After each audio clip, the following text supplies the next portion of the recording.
जय श्री राम, जय सीताराम। आप सुन रहे हैं श्री रामचरितमानस का उत्तरकांड हिंदी में भाग 2। बोलो जय श्री राम।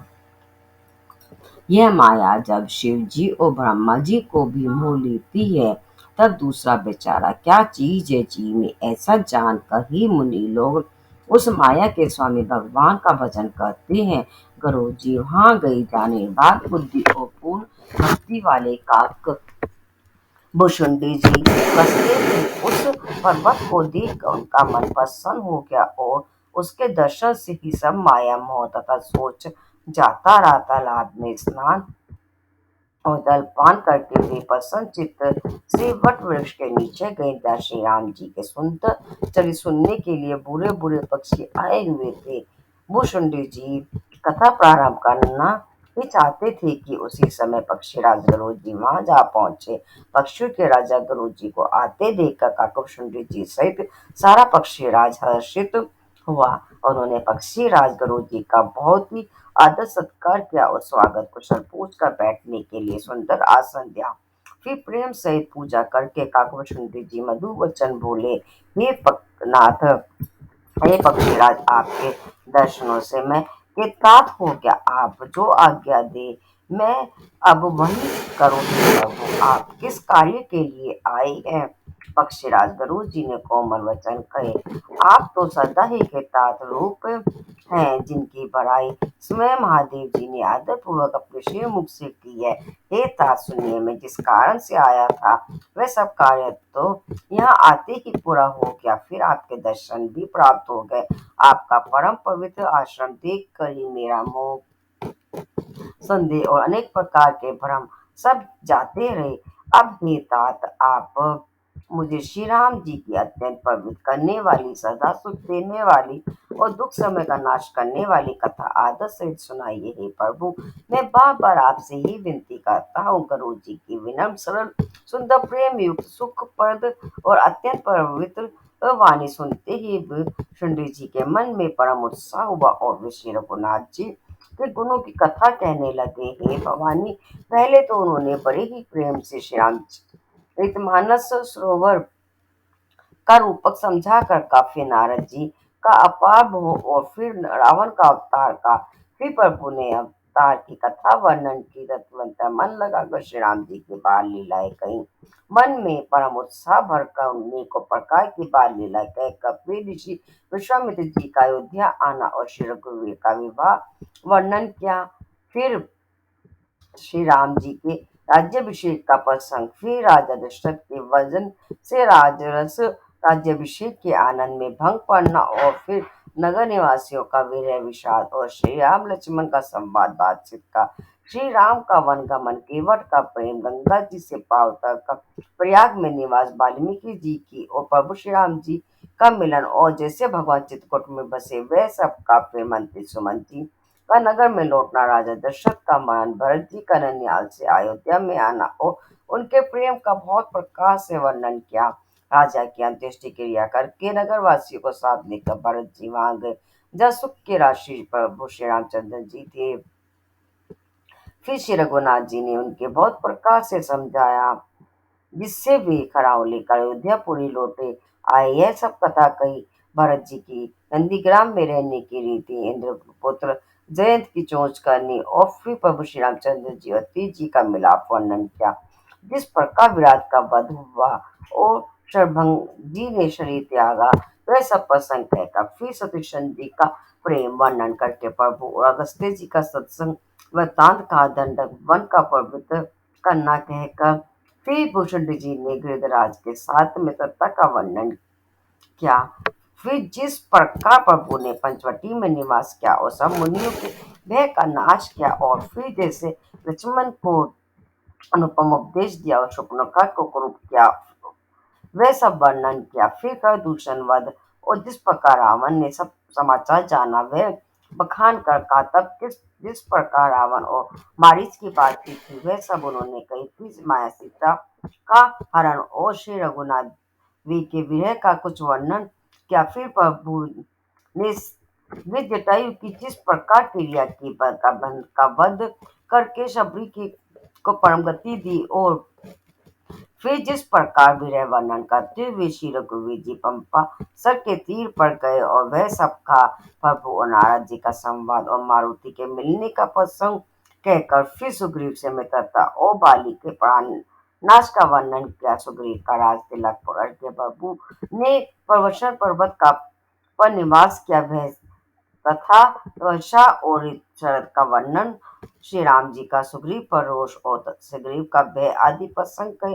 जिस प्रकार वानरराज सुग्रीव ने वानरों को भेजा और वे सीता जी की खोज में जिस प्रकार सब दिशा में गए, जिस प्रकार उन्होंने बिल में प्रवेश किया और फिर जैसे वानरों की संपाति मिला वह कथा कही। संपाति ने सब कथा सुनकर पवन पुत्र हनुमान जी को जिस तरह अपार समुद्र को लांग गए, फिर हनुमान जी ने जैसे लंका में प्रवेश किया और फिर जैसे सीता जी को धीरज दिया, सब सब कहा। अशोक वन को जाकर रावण को समझाकर लंकापुरी को जलाकर पीछे से उन्होंने समुद्र को लांगा और जिस प्रकार सब वानर वहां आए जहाँ श्री रघुनाथ जी थे और आकर श्री जानकी जी की कुशल सुनाई। फिर जिस प्रकार सेना सहित श्री रघुवीर जाकर समुद्र के तट पर उतरे और जिस प्रकार विभीषण जी की आकर उनसे मिली वह सब और भी समुद्र के बांधने की कथा उसने सुनाई। पुल बांधकर जिस प्रकार वानरों की सेना समुद्र के पार उतरी और जिस प्रकार वीर श्रेष्ठ पारिपुत्र अंगद दूत बनकर गए वह सब कथा गई। फिर जय श्री राम बोलो, जय सीताराम।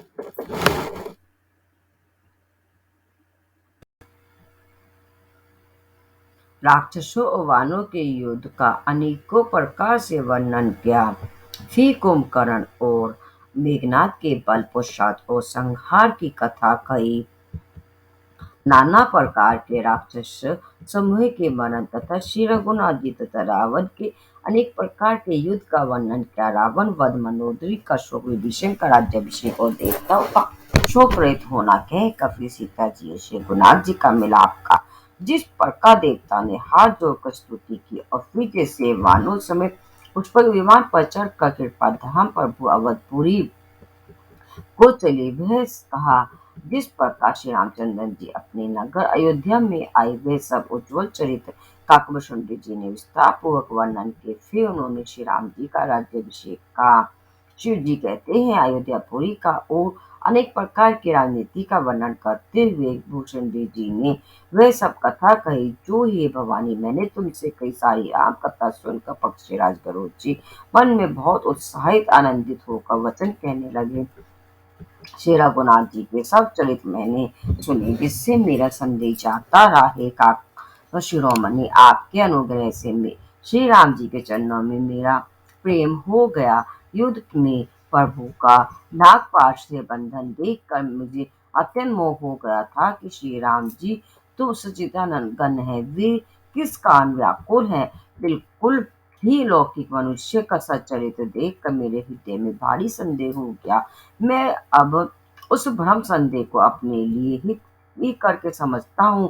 कृपा निधान ने मुझ पर यह बड़ा अनुग्रह किया जो धूप से अत्यंत व्याकुल होता है वही वृक्ष की छाया का सुख जानता है। हे तात, यदि मुझे अत्यंत मोह न होता तो मैं आपसे किस प्रकार मिलता और कैसी अत्यंत विचित्र यह सुंदर हरी कथा सुनता जो आपने मुझे बहुत प्रकार से गाई है। वेद शास्त्र और पुराणों का यही मत है और सिद्ध और मुनि भी यही कहते हैं, इसमें संदेह नहीं है। शुद्ध सच्ची संत और उसी को मिलते हैं जिसे श्री राम जी की कृपा करके देखते हैं। श्री राम जी की कृपा से मुझे आपके दर्शन हुए और आपकी कृपा से मेरा संदेह चला गया। पक्षीराज गरुड़ जी की विनय और प्रेम युक्त वाणी सुनकर काकभूषण जी का शरीर पुलकित हो गया, उनके नेत्रों में जल भर आया और वे मन में अत्यंत हर्षित वे हे उमा सुंदर बुद्धि वाले सुशील पवित्र कथा के प्रेमी और हरि के सेवक श्रोता को पाकर सज्जन अत्यंत गोपनीय सबके सामने प्रकट न करने योग्य रहस्य को भी प्रकट कर देते हैं। काकभूषण जी ने फिर का पक्षी राज पर उनका प्रेम कम नाता तात बहुत था। हे नाथ, आप सब प्रकार से मेरे पूज्य हैं और श्री रघुनाथ जी की कृपा पात्र है। आपको न संदेह है और न मोह अथवा माया ही है। हे नाथ, आपने तो मुझ पर दया की है। हे पक्षीराज, मोह के बहाने श्री रघुनाथ जी ने आपको यहाँ भेजकर मुझे बधाई दी है। हे पक्षियों के स्वामी, आपने अपना मोह कहा सो हे गोसाई, ये कुछ आश्चर्य नहीं है। नारद जी, शिव जी, ब्रह्मा जी, सनकादि जो आत्म तत्व के मर्मज्ञ और उसका उपदेश करने वाले श्रेष्ठ मुनि हैं, उनमें से भी किस किस को मोह ने अंधा विवेक शून्य नहीं किया। जगत में ऐसा कौन है जिसे काम ने न नचाया हो, तृष्णा ने किसको मतवाला नहीं बनाया, क्रोध ने किसका हृदय नहीं जलाया। इस संसार में ऐसा कौन ज्ञानी, तपस्वी, शूरवीर, कवि, विद्वान और गुणों का धाम है जिसकी लोभ ने विडंबना मिट्टी फलित ना की हो।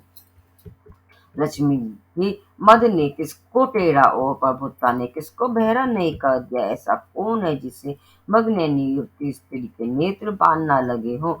रजतम आदि गुणों का क्या हुआ सन्निपात किसे नहीं होता। ऐसा कोई नहीं है जिसे मान और मद ने अछूता छोड़ा हो। यौवन के जवन ने किसे आप से भा नहीं किया। ममता ने किसके यश का नाश नहीं किया।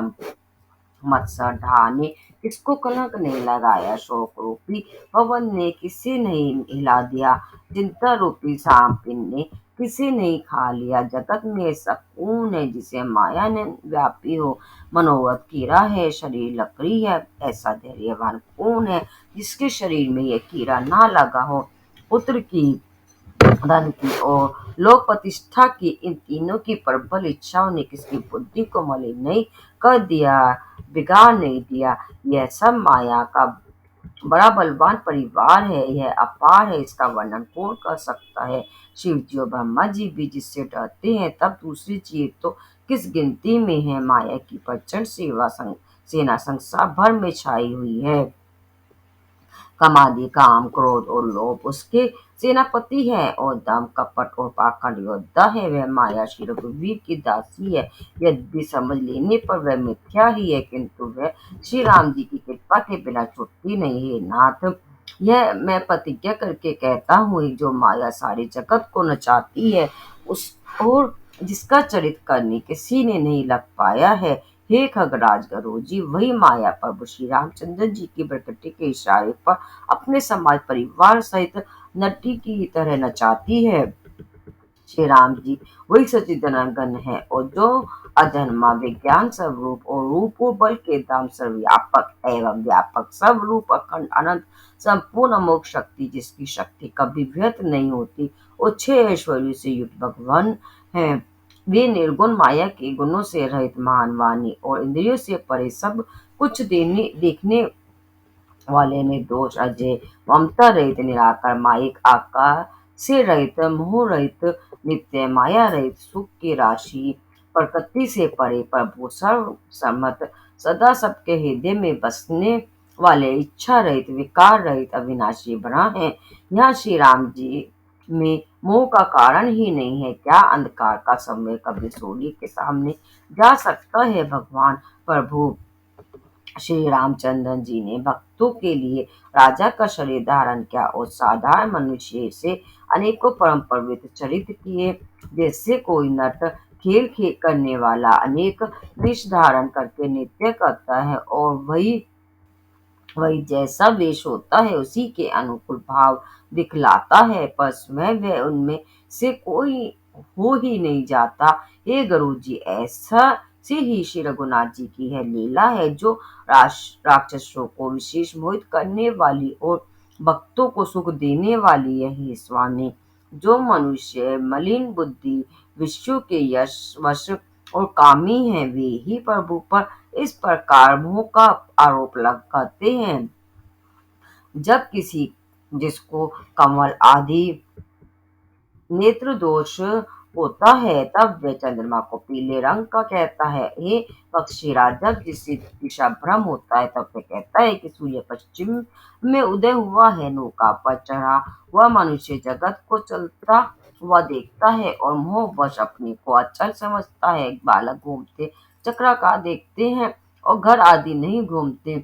घर पर वे आपस में एक दूसरे को झूठा कहते हैं। हे गरुड़ जी, श्री हरि के विषय में मोह की कल्पना भी ऐसी ही है। भगवान में तो स्वप्न में भी अज्ञान का प्रसंग नहीं है, किंतु जो माया के वश मन बुद्धि और भाग्यहीन है और जिनके हृदय पर अनेकों प्रकार के पर्दे पड़े हैं, वे मूर्ख हट के वश होकर संदेह करते हैं और अपना ज्ञान श्री राम जी पर आरोपित करते हैं। जो काम क्रोध मद और लोभ में रहते हैं और दुख रूप घर में आ सकते हैं, वे श्री रघुनाथ जी को कैसे जान सकते हैं। वे लोग तो अंधकार रूपी कुएं में पड़े हुए हैं। निर्गुण रूप अत्यंत सुलभ सहज ही समझ में आ जाने वाला है, परंतु गुण अद्वित दिव्य सगुण रूप को कोई नहीं जानता। इसीलिए उन सगुण भगवान के अनेक प्रकार के सुगम और अगम चरित्रों को सुनकर मुनियों के भी मन को भ्रम हो जाता है। हे पक्षीराज गरुड़ जी, श्री रघुनाथ जी की प्रभुता सुनिए। मैं अपनी बुद्धि के अनुसार वह सामान्य कथा कहता हूँ। हे प्रभु, मुझे जिस प्रकार मोह हुआ वह सब कथा भी आपको सुनाता हूँ। हे तात, आप श्री राम जी की कृपा पात्र हैं। श्री हरि के गुणों में आपकी प्रीति है, इसीलिए आप मुझे सुख देने वाले हैं। इसी से मैं कब आपसे कुछ भी नहीं छिपाता और अत्यंत रहस्य की बातें आपको गाकर सुनाता हूँ। श्री राम जी का सहज स्वभाव सुनिए। वे भक्त अभिमान कभी नहीं रहने देते, क्योंकि अभिमान जन्म मरण रूप संसार का मूल है और अनेक प्रकार के क्लेशों तथा समस्त शोकों का देने वाला है। इसीलिए कृपा निधि उसे दूर कर देते हैं, क्योंकि सेवक पर उनकी बहुत ही अधिक ममता है। हे गोसाई, जैसे बच्चे के शरीर में फोड़ा हो जाता है तो माता उसे कठोर हृदय की भांति चीरा डालती है। यदि बच्चा पहले फोड़ा चिराते समय दुख पाता है और अधीर होकर रोता है, तो भी रोग के नाश के लिए माता बच्चे की उस पीड़ा को कुछ भी नहीं गिनती, उसकी परवाह नहीं करती और फोड़े को चिरवा ही डालती है।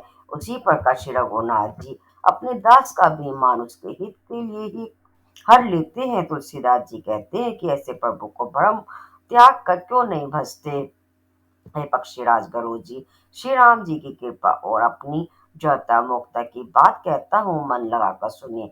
जब जब श्री रामचंद्र जी मनुष्य शरीर धारण करते हैं और भक्तों के लिए बहुत सी लीलाएं करते हैं, तब तब मैं युद्धपुरी चाहता हूँ और उनकी एक बाल लीला देख कर हर्षित होता हूँ। वहां जाकर मैं जन्मोत्सव देखता हूँ और भगवान की शिशु लीला में लुभा कर 5 वर्ष तक वहीं रहता हूँ। बाल रूप श्री रामचंद्र जी मेरे इष्ट देव हैं, जिनके शरीर में अरबों कामदेवों की शोभा है। ये करो जी, अपने प्रभु का मुख देख देख कर मैं नेत्रों को सफल करता हूँ। छोटे से कुएं का शरीर धर कर और भगवान के साथ साथ फिर कर मैं उनके भांति भांति के बाल चरित्रों को देखा करता हूँ। लड़कपन में वे जहाँ जहाँ फिरते हैं और वहां वहां मैं साथ साथ होता हूँ और आंगन में उनकी ये जो जूठन पड़ती है वही उठाकर खाता हूँ। एक बार श्री रघुवीर ने सब चरित्र बहुत अधिकता से किए प्रभु की उस लीला का स्मरण करते ही काकुब शुंडी जी का शरीर प्रेमंद वश पुलकित हो गया। भाव शुंडी जी कहने लगे, हे पक्षीराज सुनिए, श्री राम जी का चरित्र सेवकों को सुख देने वाला है। अयोध्या का राजमहल सब प्रकार से सुंदर है। सोने के महल में नाना प्रकार के रत्न चढ़े हुए हैं। सुंदर आंगन का वर्णन नहीं किया जा सकता। चारों भाई इतने खेलते हैं। माता को सुख देने वाले बाल विनोद करते हुए श्री रघुनाथ जी आंगन में विचर रहे हैं। मरकत मणि के समान हरिताप श्याम और कोमल शरीर है। अंग अंग में बहुत से कामदेवों की शोभा छाई हुई है। नवीन लाल कमल के समान लाल लाल कोमल चरण है। सुंदर अंगुलियां हैं और नख अपनी ज्योति से चंद्रमा की कांति को हरने वाले हैं। तलवे में बजादे वज अंकुश ध्वजा और कमल है कि 4 सुंदर चिन्ह है। चरणों में मधुर शब्द करने वाले सुंदर नुपुर है।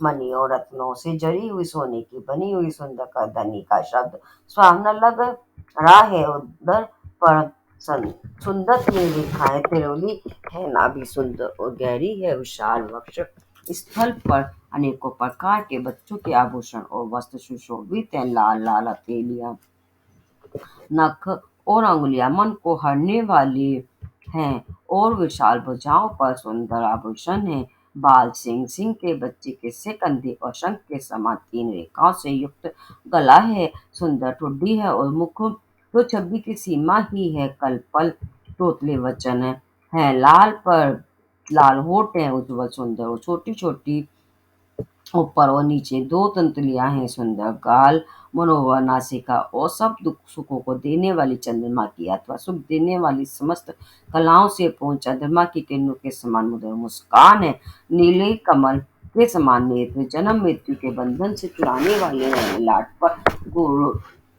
चरण का तिलक सुशोभित है, भौरी टेढ़ी है, कान सम और सुंदर है, काले और घुंघराले केशों की छवि छा रही है, पीली और महीन जुंगली शरीर पर शोभा दे रही है, उनकी किलकारी और चितवन मुझे बहुत ही प्रिय लगती है। राजा दशरथ के आंगन में विहार करने वाले रूप के राशि श्री रामचंद्र जी अपनी परछाई देखकर नाचते हैं और मुझसे बहुत प्रकार की खेल करते हैं, जिन चरित्रों का वर्णन करते हुए मुझे लज्जा आती है किलकारी मारते हुए। जब वे मुझे पकड़ने दौड़ते और मैं भाग चलता तब मुझे पुआ दिखलाते थे, मेरे निकट आने पर प्रभु हंसते हैं और फिर भाग जाने पर रोते हैं, और जब मैं उनका चरण स्पर्श करने के लिए पास जाता हूँ तब वे पीछे फिर कर मेरी ओर देखते हुए भाग जाते हैं। साधारण बच्चों जैसी लीला देख कर मुझे मोह शंका हुआ कि सचिदानंद प्रभु यह कौन महत्व का चरित लीला कर रही है। हे पक्षीराज, मन में इतना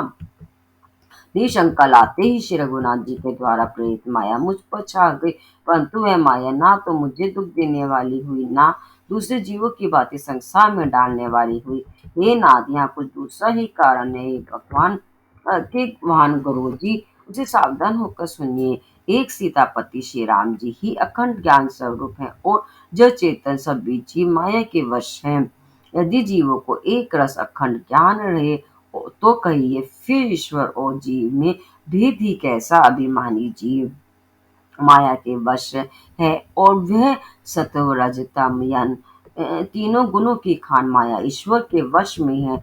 जीव परतंत्र है, भगवान स्वतंत्र है, जीव अनेक है, श्रीपति भगवान एक है। यद्य माया का क्या हुआ यह वेद अस्त है, तथा भी वह भगवान के भजन बिना करोड़ों उपाय करने पर भी नहीं जा सकता। श्री रामचंद्र जी के भजन बिना जो मोक्ष पद चाहता है वह मनुष्य ज्ञानवान होने पर भी बिना पूछ और सिंह का पशु है। सभी तारागणों के साथ 16 कलाओं से पूर्ण चंद्रमा उदय हो और जितने पर्वत हैं उन सब में द्रावणगिरी लगा दी जाए तो भी सूर्य के उदय हुए बिना रात्रि नहीं जा सकती। हे पक्षीराज, इसी प्रकार श्रीहरि के भजन बिना जीवों का क्लेश नहीं मिटता। श्रीहरि के सेवक को अविद्या नहीं व्याप्ति, प्रभु की प्रेरणा से उसी विद्या व्याप्ति है। हे पक्षी श्रेष्ठ, इसी से दास का नाश नहीं होता और भेद भक्ति बढ़ती है। श्री राम जी ने मुझे जब भ्रम से चकित देखा तब यहाँ से वह विशेष चरित्र सुनिए। उस खेल का मर्म किसी ने नहीं जाना, न छोटे भाइयों ने और न माता पिता ने ही। वे श्याम शरीर और लाल लाल हथेली और चरण तल वाले बाल रूप श्री राम जी घुटने और हाथों के बल मुझे पकड़ने को दौड़े। हे सर्पों के शत्रु गुरु जी, तब मैं भाग चला। श्री राम जी ने मुझे पकड़ने के लिए भुजा फैलाई। मैं जैसे जैसे आकाश में दूर उड़ता वैसे ही वैसे वहां श्री हरि की भुजा को अपने पास देखता था। मैं ब्रह्मलोक तक गया और जब उड़ते हुए मैंने पीछे की और देखा तो हे तात, श्री राम जी की भुजा में और मुझ में केवल 2 ही उंगल का बीज था। सातों आवरणों को भेद कर जहां तक मेरी गति थी वहां तक मैं गया, पर वहां भी प्रभु की भुजा को अपने पीछे देखकर मैं व्याकुल हो गया। जब मैं भयभीत हो गया तब मैंने आंखें मूंद ली, फिर आंखें खोलकर देखते ही अवधपुरी में पहुंच गया। मुझे देखकर श्री राम जी मुस्कुराने लगे। उनके हंसते ही मैं तुरंत उनके मुख में चला गया। ये पक्षीराज सुनिए, मैंने उनके पेट में बहुत से ब्राह्मणों के समूह देखे।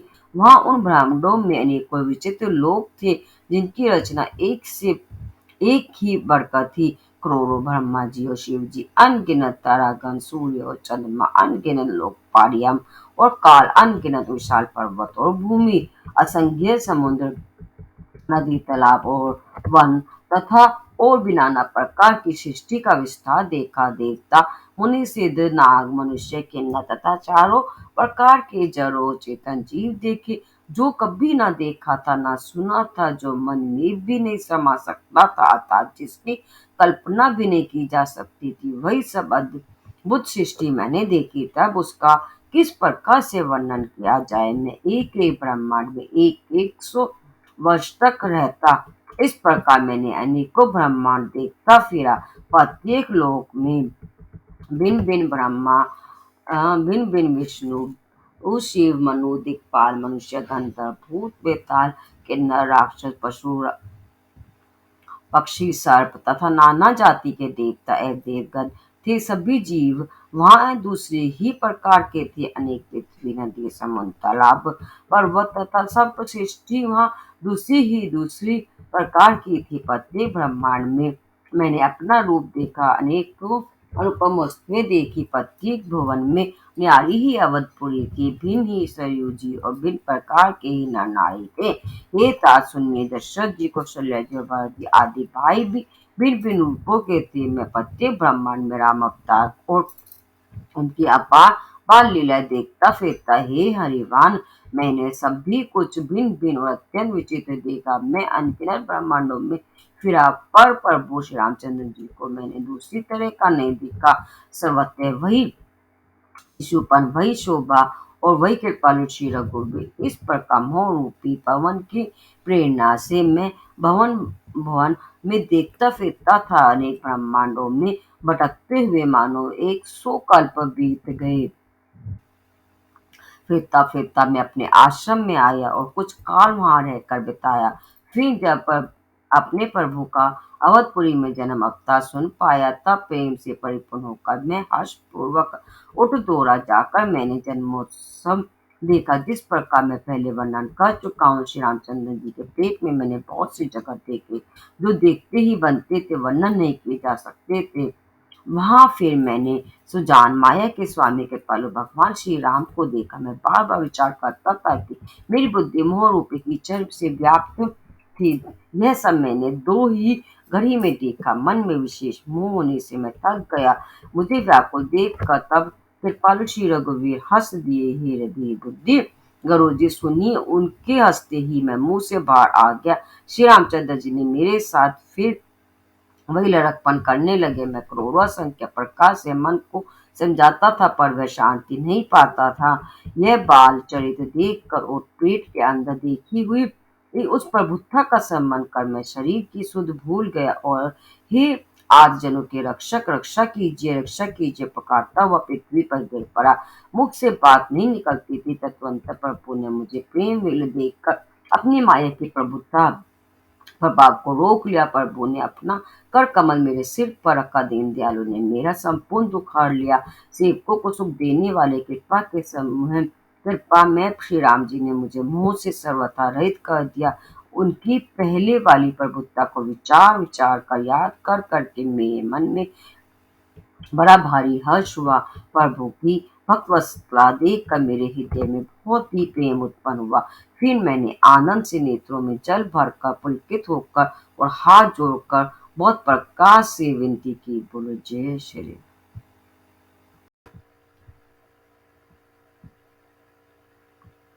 मेरे प्रेम युक्त वाणी सुनकर और अपने दास को दीन देखकर राम माँ निवासी राम जी सुखदायक कबीर और कोमल वचन बोले, हे काक अब शुंड, तू मुझे अत्यंत प्रसन्न जानकर वर मांगो। अनिमा आदि अष्ट सिद्धियां, दो श्रेष्ठ सिद्धियां तथा संपूर्ण सुखों की खान, मोक्ष, ज्ञान, विवेक, वैराग्य, विज्ञान, तत्व ज्ञान और वे अनेकों गुण जो जगत में मुनियों के लिए भी दुर्लभ है, ये सब मैं आज तुझे दूंगा, इसमें संदेह नहीं। जो तेरे मन भावे सो मान ले। प्रभु के वचन सुनकर मैं बहुत ही प्रेम में भर गया। तब मन में अनुमान करने लगा कि प्रभु ने सब दुख सुखों के देने की बात कही, यह तो सत्य है, पर अपनी भक्ति देने की बात नहीं कही। भक्ति से रहित सब गुण और सब सुख वैसे ही फीके हैं, जैसे नमक के बिना बहुत प्रकार के भोजन के पदार्थ। भजन से रहित सुख किस काम के, ही पक्षीराज। ऐसा विचार कर मैं बोला, हे प्रभु, यदि आप प्रसन्न होकर मुझे वह देते हैं तो मुझ पर कृपा उसने करते हैं तो ही स्वामी। मैं अपना मन भाया वर मांगता हूँ, आप उदार और हृदय के भीतर की जानने वाले हैं। आपकी जिस अविरल प्रगाढ़ एवं शुद्ध अन्य ने निष्काम और भक्ति को श्रुति और पुराण गाते हैं, और जिसे योगेश्वर मुनि खोजते हैं, और प्रभु की कृपा से कोई बिल्ला ही जिसे पा जाता है। हे भक्तों के मन इच्छित वह फल देने वाले कल्प वृक्ष, हे शरणागत के हितकारी, हे कृपा सागर, हे सुखधाम, हे श्री राम जी, दया करके मुझे अपनी वही भक्ति दीजिए। ए मस्तु ऐसा ही हो कहकर रघुवंश के स्वामी परम सुख देने वाले वचन बोले, हे काक सुन तू स्वभाव से ही बुद्धिमान है, ऐसा वरदान कैसे ना मांगता तूने। सब सुखों की खान भक्ति मांगनी, जगत में तेरे समान बर्भागी कोई नहीं है। वे मुनि जो जप और योग की अग्नि में से शरीर जलाते हैं, और करोड़ों यत्न करके भी जिसको जि, जिस भक्ति को नहीं पाते, वही भक्ति तूने मांगी। तेरी चतुरता देखकर मैं रिझ गया, ये चतुरता मुझे बहुत ही अच्छी लगी है। पक्षीराज सुनो, मेरी कृपा से अब समस्त शुभ गुण तेरे हृदय में बसेंगे।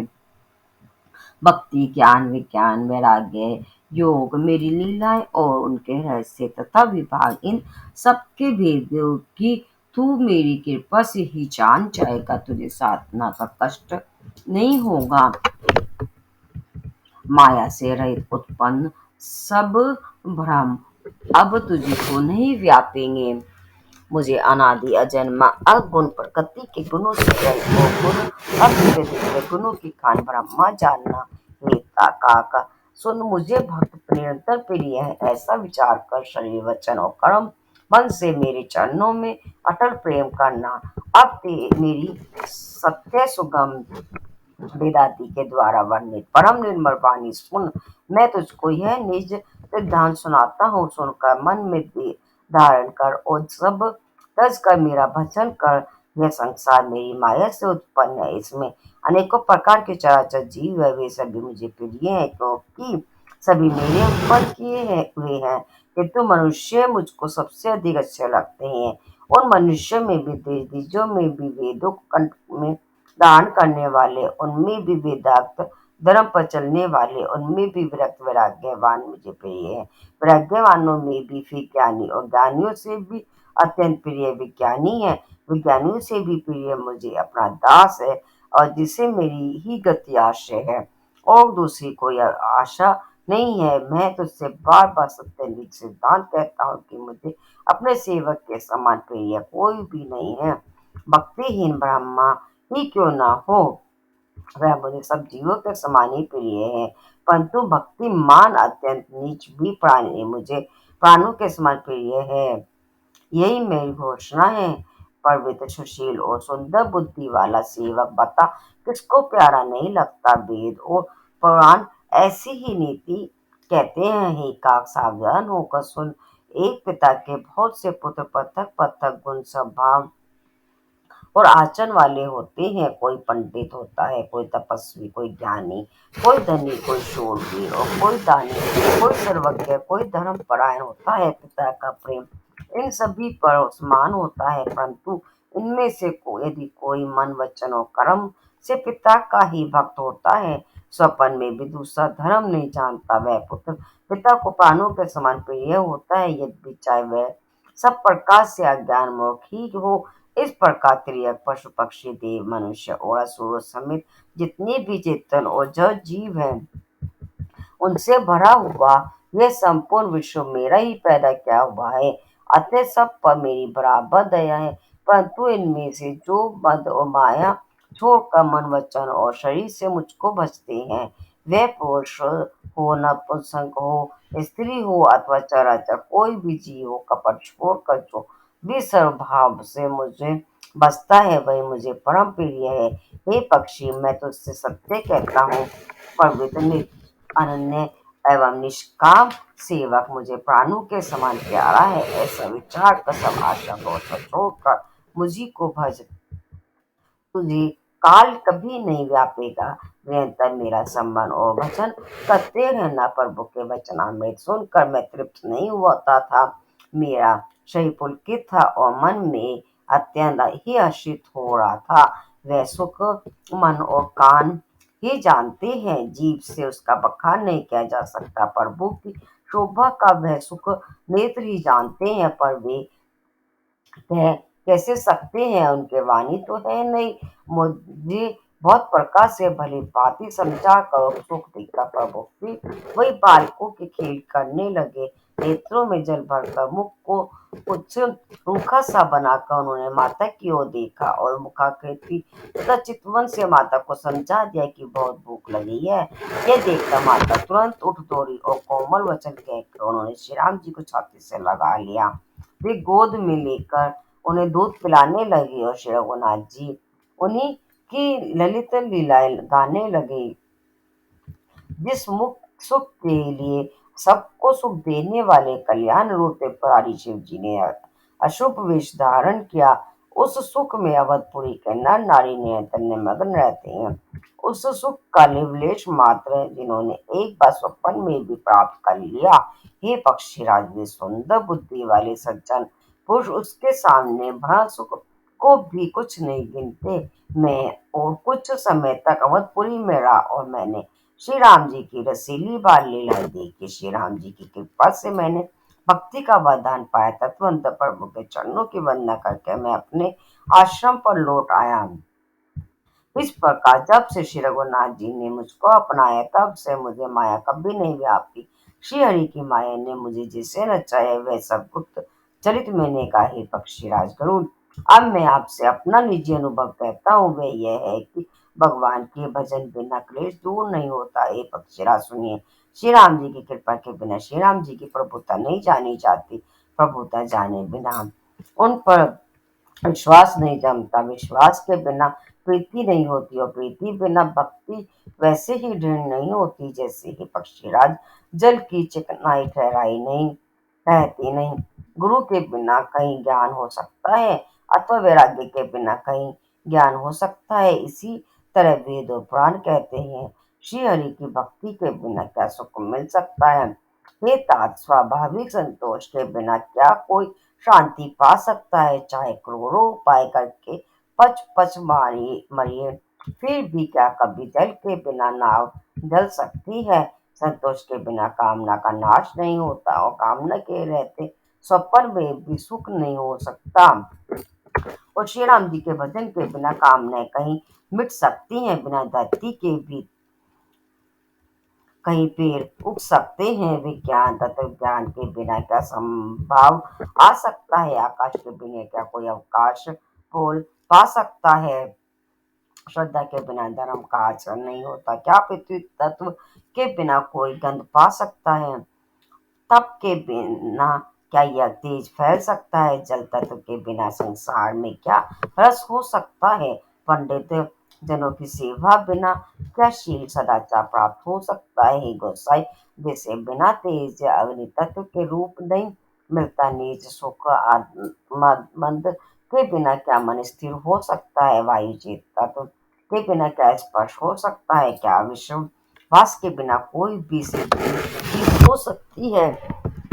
इसी प्रकार श्री हरि के भजन बिना जन्म मृत्यु के भय का नाश नहीं होता। बिना विश्वास के भक्ति नहीं होती।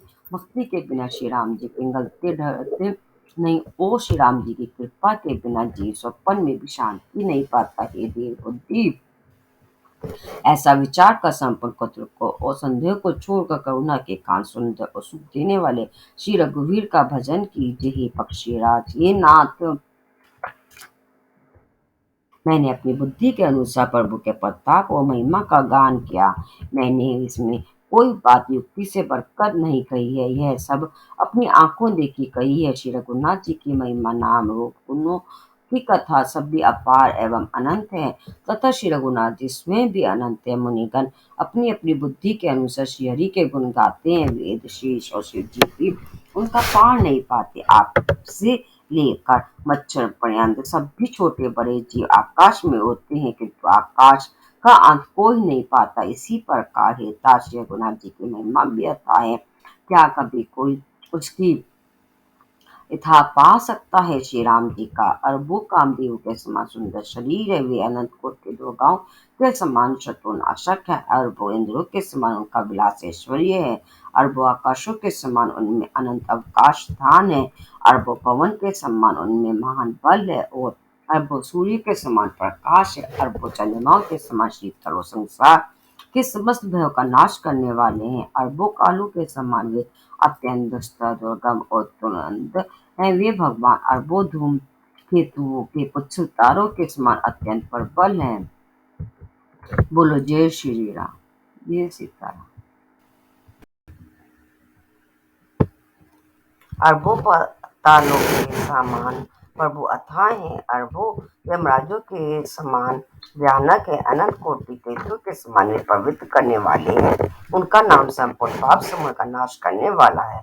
श्री रघुवीर करोड़ों हिमालय के समान अचल स्थिर हैं और अरबों समुद्रों के समान गहरे हैं, भगवान अरबों कामधेनु के समान कामनाओं अच्छे पदार्थों के देने वाले हैं, उनमें अनंत कोटि सरस्वतियों के समान चतुरता है, अरबों ब्राह्मणों के समान सृष्टि रचना की निपुणता है, वे करोड़ों विष्णुओं के समान पालन करने वाले और अरबों रुद्रों के समान श्रृंगार करने वाले हैं, वे अरबों कुबेरों के समान धनवान और करोड़ों मायाओं के समान दृष्टि के खजाने हैं, बोझ उठाने के में वे अरबों शीशों के समान है, अधिक क्या जगदीश्वर प्रभु श्री राम जी सभी बातों में सीमा रहित और उपमा रहित है, श्री राम जी उपमा रहित है, उनकी कोई दूसरी उपमा है ही नहीं, उन श्री राम के समान श्री राम ही है, ऐसा वेद कहते हैं, जैसे अरबों जुगनुओं के समान कहने से सूर्य प्रशंसा की को नहीं, बस अत्यंत लघुता को ही प्राप्त होता है, सूर्य की निंदा ही होती है, इसी प्रकार अपनी अपनी बुद्धि के विकास के अनुसार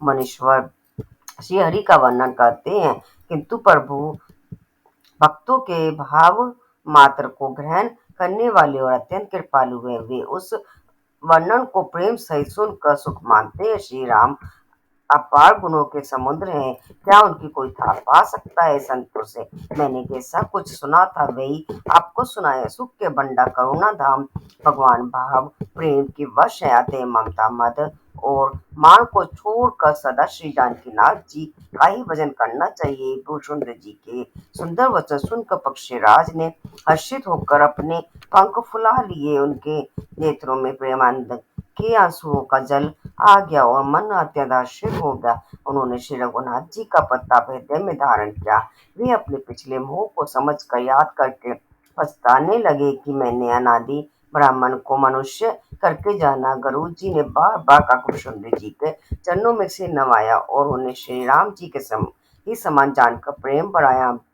गुरु के बिना कोई भव सागर नहीं तैर सकता, चाहे वह ब्रह्मा जी और शंकर जी के समान ही क्यों ना हो। गुरु जी ने कहा, हे तात, मुझे संदेह रूपी सर्प ने डस लिया था और सांप के डसने पर जैसे विष चढ़ने से लहरें आती हैं, वैसे ही बहुत सी कुत्त रूपी दुख देने वाली लहरें आ रही थी, आपके स्वर रूपी गारुड़ी सांप का विष उतारने वाले के द्वारा भक्तों को सुख देने वाले श्री रघुनाथ जी ने मुझे जिला लिया, आपकी कृपा से मेरा मोह नाश हो गया और मैंने श्री राम जी का अनुपम रहस्य मान जाना।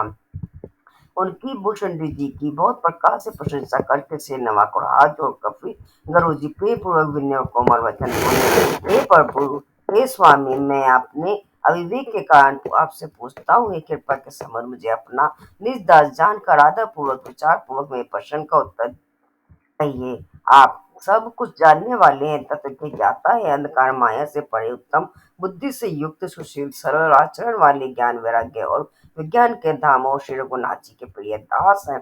आपने यह काक्षी किस कारण से पाया है तात, यह समझाकर मुझसे कहिए। हे स्वामी, हे आकाशगामी, यह सुंदर रामचरित मानस आपने कहाँ पाया, सो कहिए। हे नाथ, मैंने शिव जी से सुना है कि महापल्ले में भी आपका नाश नहीं होता और ईश्वर शिव जी कभी मिथ्या वचन नहीं कहते, वह भी मेरे मन में संदेह है, क्योंकि हे नाथ, नाग मनुष्य देवता आदि चर अचर जीव तथा यह सारा जगत काल का कलेवा है, असंख्य ब्राह्मणों का नाश करने वाला काल सदा बड़ा ही अनिवार्य है, ऐसा वह अत्यंत भयंकर काल आपको नहीं व्यापता, आप पर प्रभाव नहीं डालता, इसका क्या कारण है, हे कृपालु मुझसे कहिए, यह ज्ञान का प्रभाव है या योग का बल है?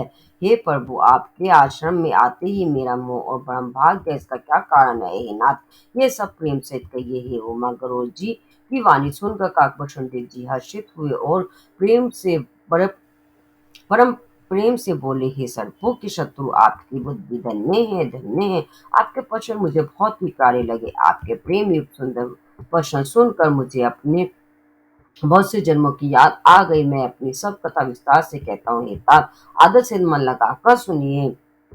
अनेक जप तप यज्ञ शमन को रोकना, दम इंद्रियों को रोकना, व्रत दान वैराग्य विवेक योग विज्ञान आदि सबका फल श्री रघुनाथ जी के चरणों में प्रेम होना है। इसके बिना कोई कल्याण नहीं पा सकता। मैंने इसी शरीर से श्री राम जी की भक्ति प्राप्त की है। इसी से इस पर मेरी ममता अधिक है। जिससे अपना सब कुछ स्वार्थ होता है, उस पर सभी कोई प्रेम करते हैं। हे गुरु जी, वेदों में मानी हुई ऐसी नीति है और सज्जन भी कहते हैं कि अपना परम हित जानकर अत्यंत नीच से भी प्रेम करना चाहिए। रेशम कीड़े से होता है और उससे सुंदर रेशमी वस्त्र बनता है। इसी से उस परम अपवित्र कीड़े को भी सब कोई प्राणों के समान पालते हैं। जीवों के लिए सच्चा स्वार्थ यही है कि मन वचन और कर्म से श्री राम जी के चरणों में प्रेम हो। वही शरीर पवित्र और सुंदर है जिस शरीर को पाकर श्री रघुवीर का भजन किया जाए। जो श्री राम जी के विमुख है, वह यदि ब्रह्मा जी के समान शरीर पा जाए तो भी कवि और पंडित उसकी प्रशंसा नहीं करते। इसी शरीर से मेरे हृदय में राम भक्ति उत्पन्न हुई। इसी से हे स्वामी है मुझे परम प्रिय है। मेरा मरण अपनी इच्छा पर, परंतु फिर भी मैं यह शरीर कहीं नहीं छोड़ता, क्योंकि वेदों ने वर्णन किया है कि शरीर के बिना भजन नहीं होता। पहले मोह ने मेरी बड़ी दुर्दशा की थी। श्री राम जी के विमुख होकर मैं कभी सुख से नहीं सोया।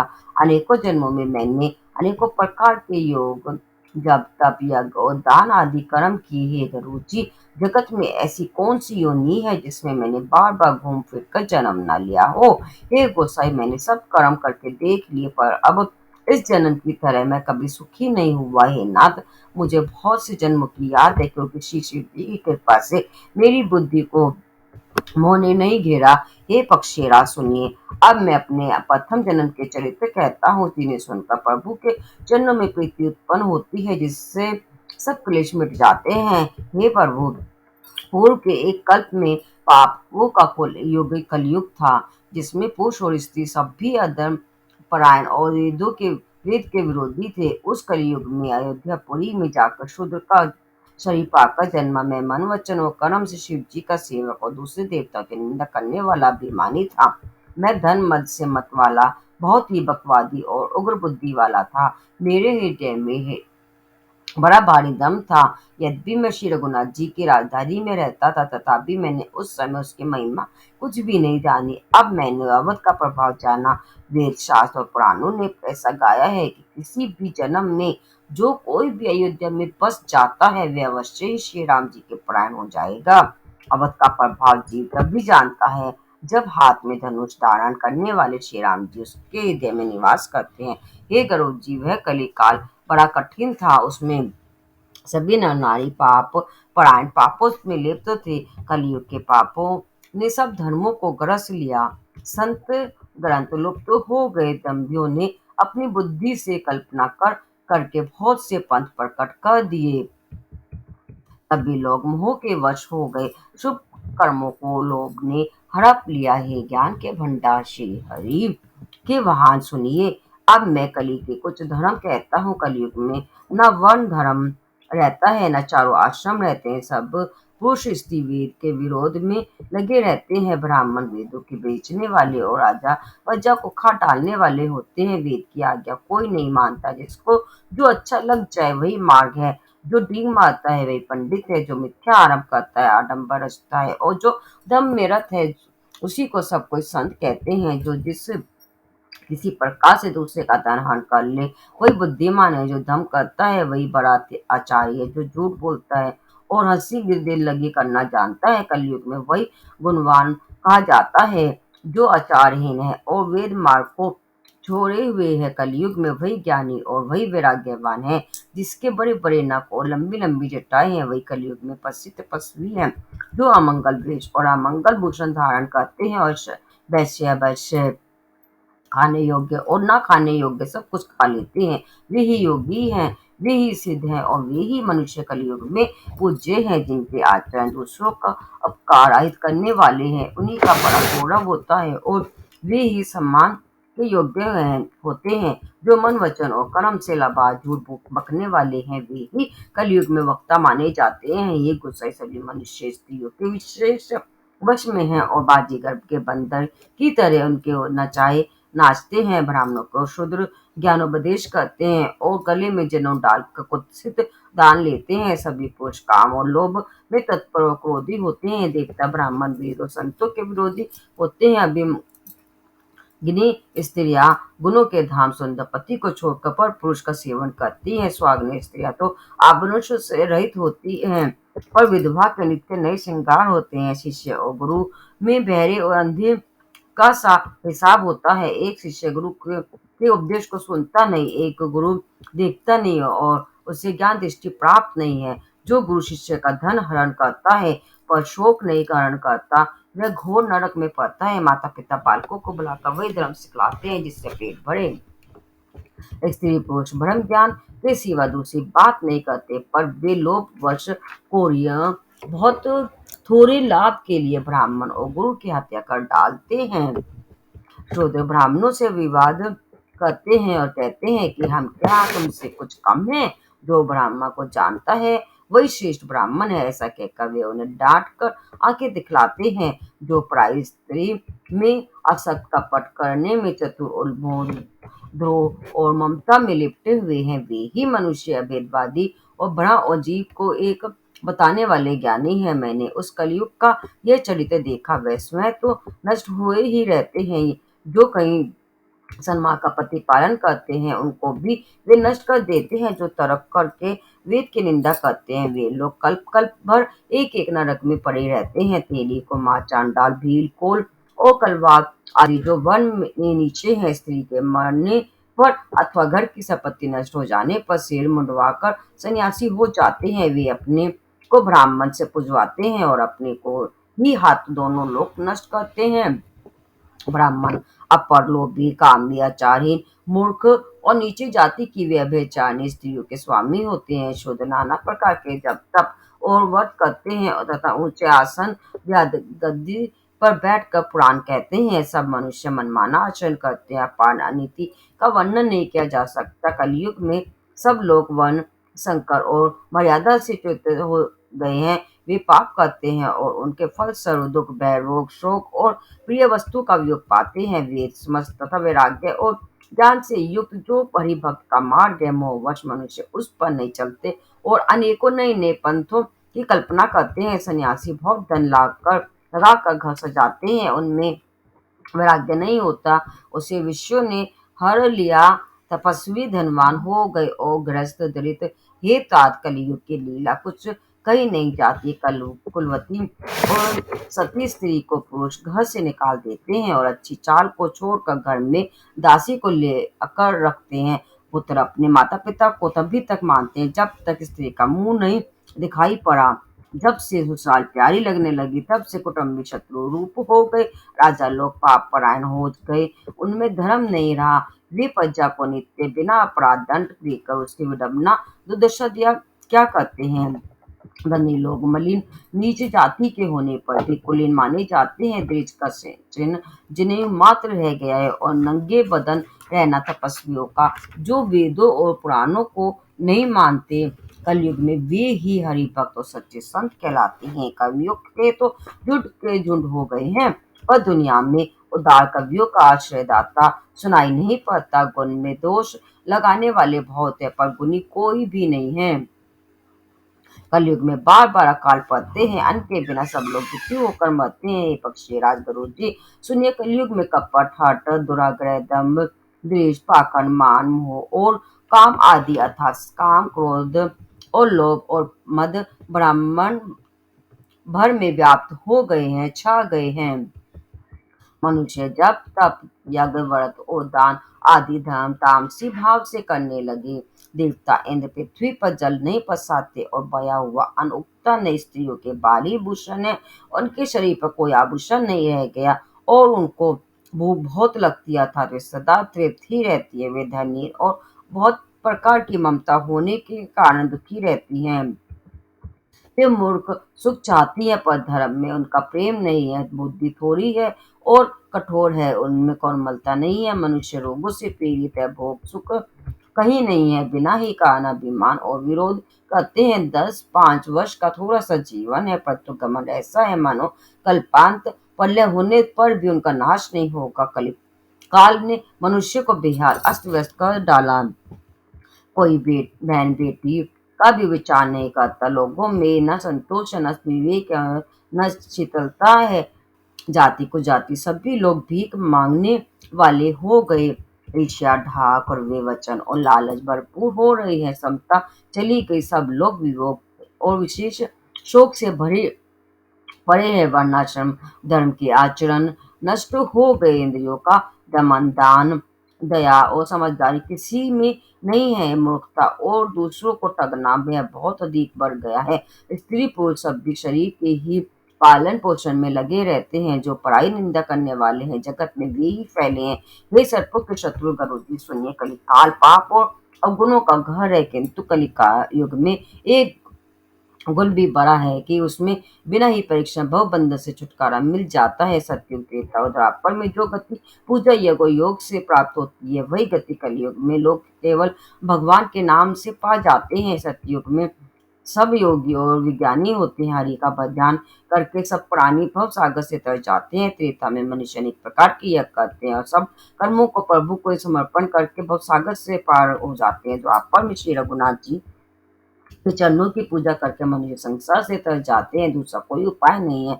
और कलयुग में तो केवल श्री हरि की गुण गाथाओं का गान करने से ही मनुष्य भवसागर की ईथा पा जाते हैं। कलयुग में ना तो योग है और यज्ञ है और ना ही ज्ञान ही है। श्री राम जी का गुणगान ही एकमात्र आधार है। अतः सारे भरोसे त्याग कर जो श्री राम जी को भजता है और प्रेम सहित उनके गुण समय को गाता है, वही भवसागर से तर जाता है। इसमें कुछ भी संदेह नहीं है। नाम का पत्ता कलयुग में प्रत्यक्ष कलयुग का एक पवित्र प्रताप महिमा है और कि मानसिक पुण्य तो होते हैं पर मानसिक पाप नहीं होते। यदि मनुष्य विश्वास करे तो कलयुग के समान दूसरा युग नहीं है, क्योंकि इस युग में श्री राम जी के निर्मल गुण समय को गा गा कर ही मनुष्य बिना ही परिश्रम संसार रूपी समुद्र से तर जाता है। धर्म के 4 चरण सत्य, दया, तप और दान प्रसिद्ध है, जिनमें से कली में एक दान रूपी चरण ही प्रधान है। जिस किसी प्रकार से भी दी जाने पर दान कल्याण ही करता है। श्री राम जी की माया से प्रेरित होकर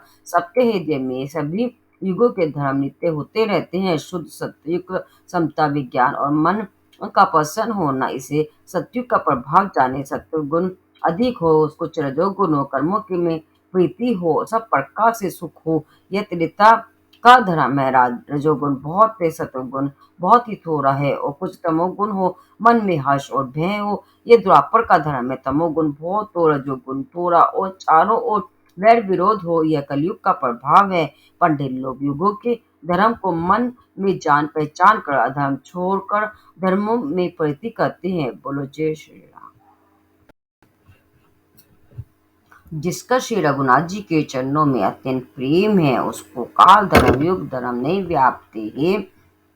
पक्षीराज नट बाजीगर का क्या हुआ कपट चरित्र इंद्रजाल देखने वालों के लिए बड़ा निकट दुर्गम होता है, पर नट के सेवक जम्बूरी को उसकी माया नहीं व्यापती। श्री हरि की माया के द्वारा रचे हुए दोष और गुण श्री हरि के वचन बिना नहीं जाते। मन में ऐसा विचार कर सब मनोकामना को छोड़कर निष्काम भाव से श्री राम जी का भजन करना चाहिए। पक्षीराज उस करी काल में मैं बहुत वर्षों तक अयोध्या में रहा। एक बार वहां अकाल पड़ा, तब मैं विपत्ति का मारा विदेश चला गया। हे सर्पों के शत्रु विरोधी सुनिए, मैं दीन मलिन उदास दरिद्र और दुखी होकर उज्जैन गया। कुछ काल बीतने पर कुछ संपत्ति पाकर फिर मैं वही भगवान शंकर की आराधना करने लगा। एक ब्राह्मण वेद विधि से सदा शिव जी की पूजा करते हुए उन्हें दूसरा कोई काम ना था। वे परम साधु व परमात्म के ज्ञाता थे। वे शंभु के उपासक थे, पर श्री हरि की निंदा करने वाले ना थे। मैं कपट पूर्वक उनकी सेवा करता। ब्राह्मण बड़े ही दयालु वो नीति के घर थे। हे स्वामी, भाष से नर्म देखकर ब्राह्मण मुझे पुत्र की बाती मानकर पढ़ाते थे। उन ब्राह्मण श्रेष्ठ ने मुझको शिव जी का मंत्र दिया और अनेकों प्रकार के शुभ उपदेश दिए। मैं शिव जी के मंदिर में जाकर मंत्र जपता। मेरे हृदय में दम और अहंकार बढ़ गया। मैं दुष्ट, नीच जाति और पाप में मलिन बुद्धि वाला मोहवश श्री हरि के भक्तों और द्विज को देखते ही जल उठता और विष्णु भगवान से द्रोह करता था। गुरु जी मेरे आचरण देखकर दुखित थे। वे मुझे इतने ही भली भांति समझाते, पर मैं कुछ भी नहीं समझता। उल्टे मुझे अत्यंत क्रोध उत्पन्न होता। दम्भी को कभी नीति अच्छी लगती है। एक बार गुरुजी ने मुझे बुला लिया और बहुत प्रकाश से परमात्म नीति की शिक्षा दी कि हे पुत्र, शिव जी की सेवा का फल यही है कि श्री राम जी के चरणों में प्रगान प्रीति हो, भक्ति हो। हे तात, शिव जी और ब्रह्मा जी भी श्री राम जी को भजते हैं, फिर निज मनुष्य की तो बात ही कितनी है। ब्रह्मा जी और शिव जी जिनके चरणों के प्रेमी, अरे अभागे, उनसे ध्रुव करके तू सुख चाहता है। गुरु जी ने शिव जी को हरि का सेवक कहा। यह सुनकर वे पक्षीराज मेरा हृदय जल उठा। नीच जाति का मैं विद्या पाकर ऐसा हो गया कि जैसे दूध पिलाने से सांप अभिमानी कुटिल तो भाग गए। और जाति में दिन रात गुरु जी से धो करता। गुरु जी अत्यंत दयालु थे, उनको थोड़ा सा भी क्रोध नहीं आता। मैं द्रोह करने पर भी वे बार बार मुझे उत्तम ज्ञान की ही शिक्षा देते थे। निज मनुष्य जिससे बुराई पाता है वह सबसे पहले उसी को मारकर उसी का नाश करता है। हे भाई सुनिए, आग से उत्पन्न हुआ धुआं मेघ की पदवी पाकर उसी को अग्नि को बुझा देता है। धूल रास्ते में निरादर से पड़ी रहती है और सब सदा राह चलने वालों के लातों की मां सहती है। पर जब पवन उसे उड़ाता है, उसे उठाता है, तो सबसे पहले वह उसी पवन को भा देती है और फिर राजाओं के नेत्रों और किरीटों मुकुटों पर पड़ती है। हे पक्षीराज, गुरु जी सुनिए, ऐसी बात समझ कर बुद्धिमान लोग अधम नीच का संग नहीं करते। कवि और पंडित ऐसी नीति कहते हैं कि दुष्टों से न कलह ही अच्छा है, न प्रेम ही। हे गोसाई, उससे तो सदा उदासीन ही रहना चाहिए। दुष्टों को कुत्ते की तरह दूर से ही त्याग देना चाहिए। मैं दुष्ट था, हृदय में कपट और कुटिलता भरी थी, इसलिए यद्यपि गुरु जी ही हित की बात कहते थे, पर मुझे वह स्वाति न थी। एक दिन मैं शिव जी के मंदिर में शिव नाम का जाप कर रहा था। उसी समय गुरु जी वहां आए, पर अभिमान के मारे मैंने उठकर उनको प्रणाम नहीं किया। गुरु जी दयालु थे, मेरा दोष देखकर भी उन्होंने कुछ नहीं कहा। उनके हृदय में लेश मात्र भी क्रोध नहीं हुआ। पर गुरु का अपमान बहुत बड़ा पाप है, अतः महादेव जी ने उसे सह नहीं सके। बोलो जय श्री राम, जय भोलेनाथ शिव शंकर। मंदिर में आकाशवाणी हुई कि अरे हतभाग्य मूर्ख अभिमानी, यद्यपि तेरे गुरु को क्रोध नहीं है, वे अत्यंत कृपालु चित्त के हैं और उन्हें पूर्ण तथा यथार्थ ज्ञान है।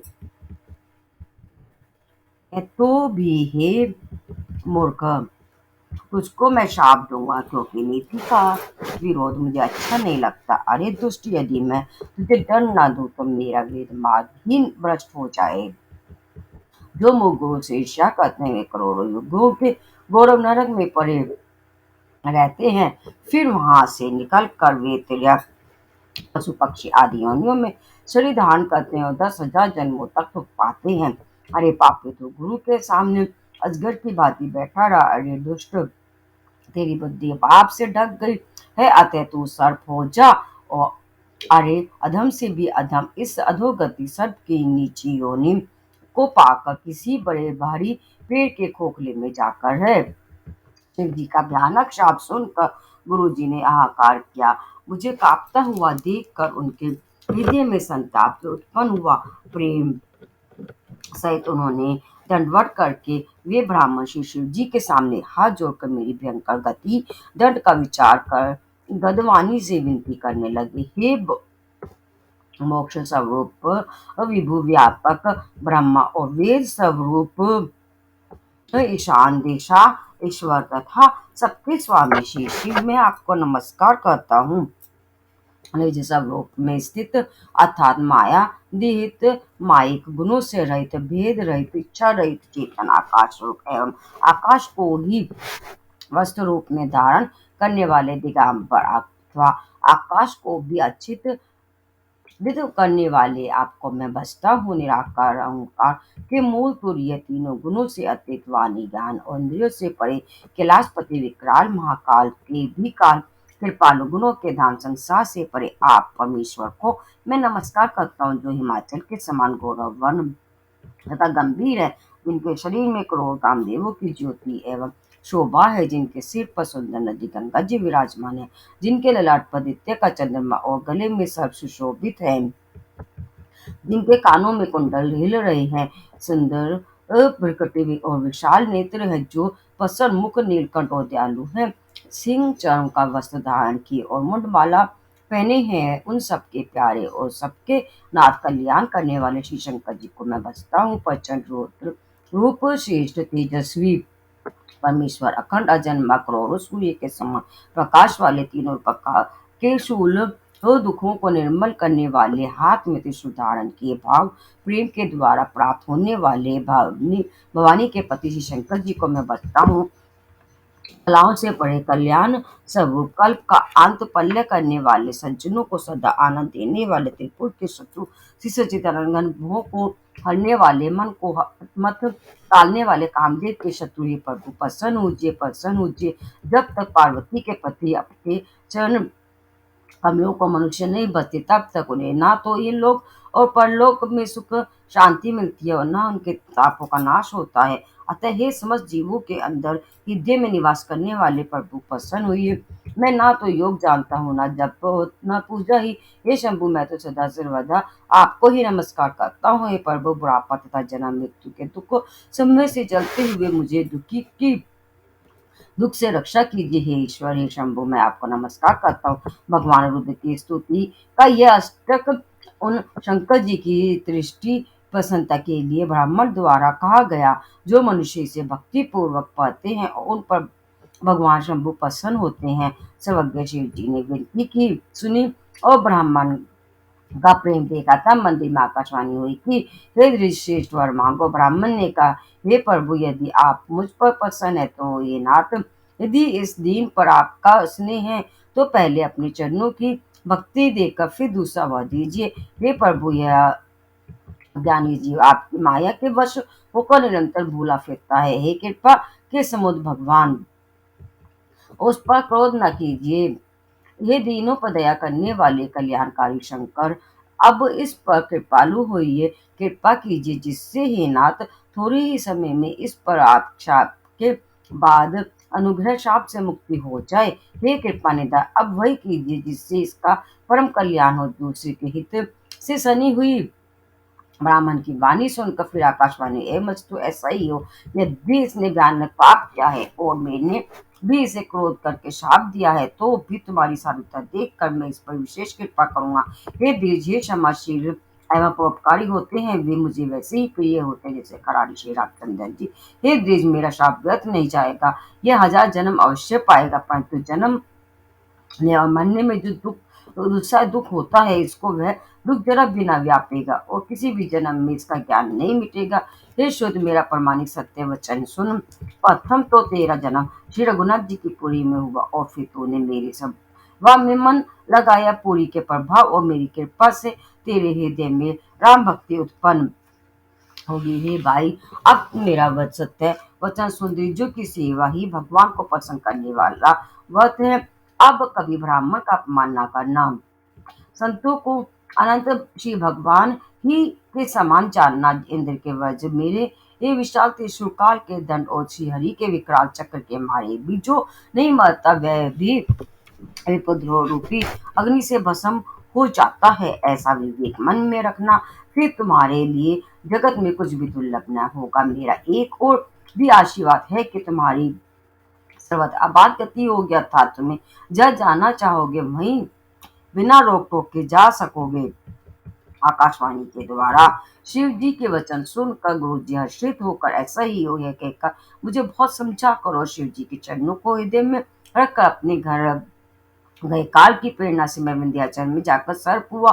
फिर कुछ काल बीतने पर बिना ही परिश्रम के कष्ट के मैंने वह शरीर त्याग दिया। हे हरिवान, मैं जो भी शरीर धारण करता उसे बिना ही परिश्रम वैसे ही सुखपूर्वक त्याग देता। पर जैसे मनुष्य पुराना वस्त्र त्याग देता है और नया वस्त्र पहन लेता है, शिव जी ने वेद की मर्यादा की रक्षा की और मैंने क्लेश भी नहीं किया। इस प्रकार हे पक्षीराज, मैंने बहुत से शरीर धारण किए, पर मेरा ज्ञान नहीं गया। तिर्यक योनि पशु पक्षी देवता या मनुष्य जो भी शरीर धारण करता, वहां वहां उस शरीर में मैं श्री राम जी का भजन जारी रखता। इस प्रकार मैं सुखी हो गया, परंतु एक शूर मुझे बना रहा।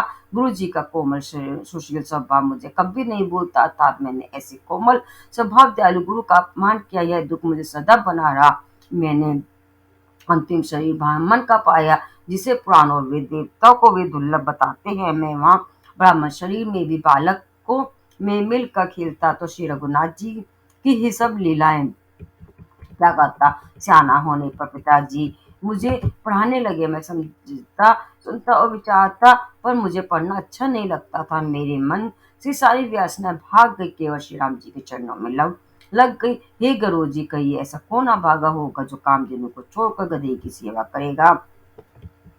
प्रेम में मग्न रहने के कारण मुझे कुछ भी नहीं सुहाता। पिताजी पर पढ़ाकर हार गए।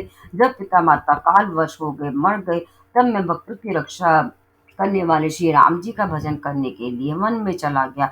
वन में जहाँ जहाँ महेश्वर के आश्रम पाता, वहाँ वहाँ जा जाकर उन्हें श्री नवाता। हे गुरु जी, उनसे मैं श्री राम जी के गुणों की कथाएं पूछता, वे कहते और मैं हर्षित होकर सुनता। इस प्रकार मैं सदा सर्वदा श्री हरि के गुणवाद सुनता रह फिरता। शिव जी की कृपा से मेरी सर्वथा बाधी गति थी, अर्थात मैं जहाँ चाहता वहीं जा सकता था। मेरी तीनों प्रकार की, पुत्र की, धन की और मान की गहरी प्रबल वासनाएं छूट गई और हृदय में एक ही ये लालसा अत्यंत बढ़ गई कि जब श्री राम जी के चरण कमलों के दर्शन करूं, तब अपना जन्म सफल समझूं। जिनसे मैं पूछता, वे ही मुनि ऐसा कहते कि हे ईश्वर सर्वभूत में है, यह निर्गुण मत मुझे नहीं सुहाता था। हृदय में सगुण ब्रह्मा पर प्रीति बढ़ रही थी। ये गुरु जी के वचनों का सम्मान करके मेरा मन श्री राम जी के चरणों में लग गया। मैं क्षण क्षण नया नया प्रेम प्राप्त करता हुआ श्री रघुनाथ जी का यश गाता फिरता था।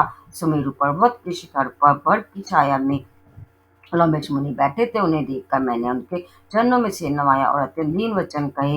हे पक्षीराज, मेरे अत्यंत नरम और कोमल वचन सुनकर कृपालु मुनि मुझसे आदर के साथ पूछने लगे, हे ब्राह्मण, आप किस कार्य से यहाँ आए हैं।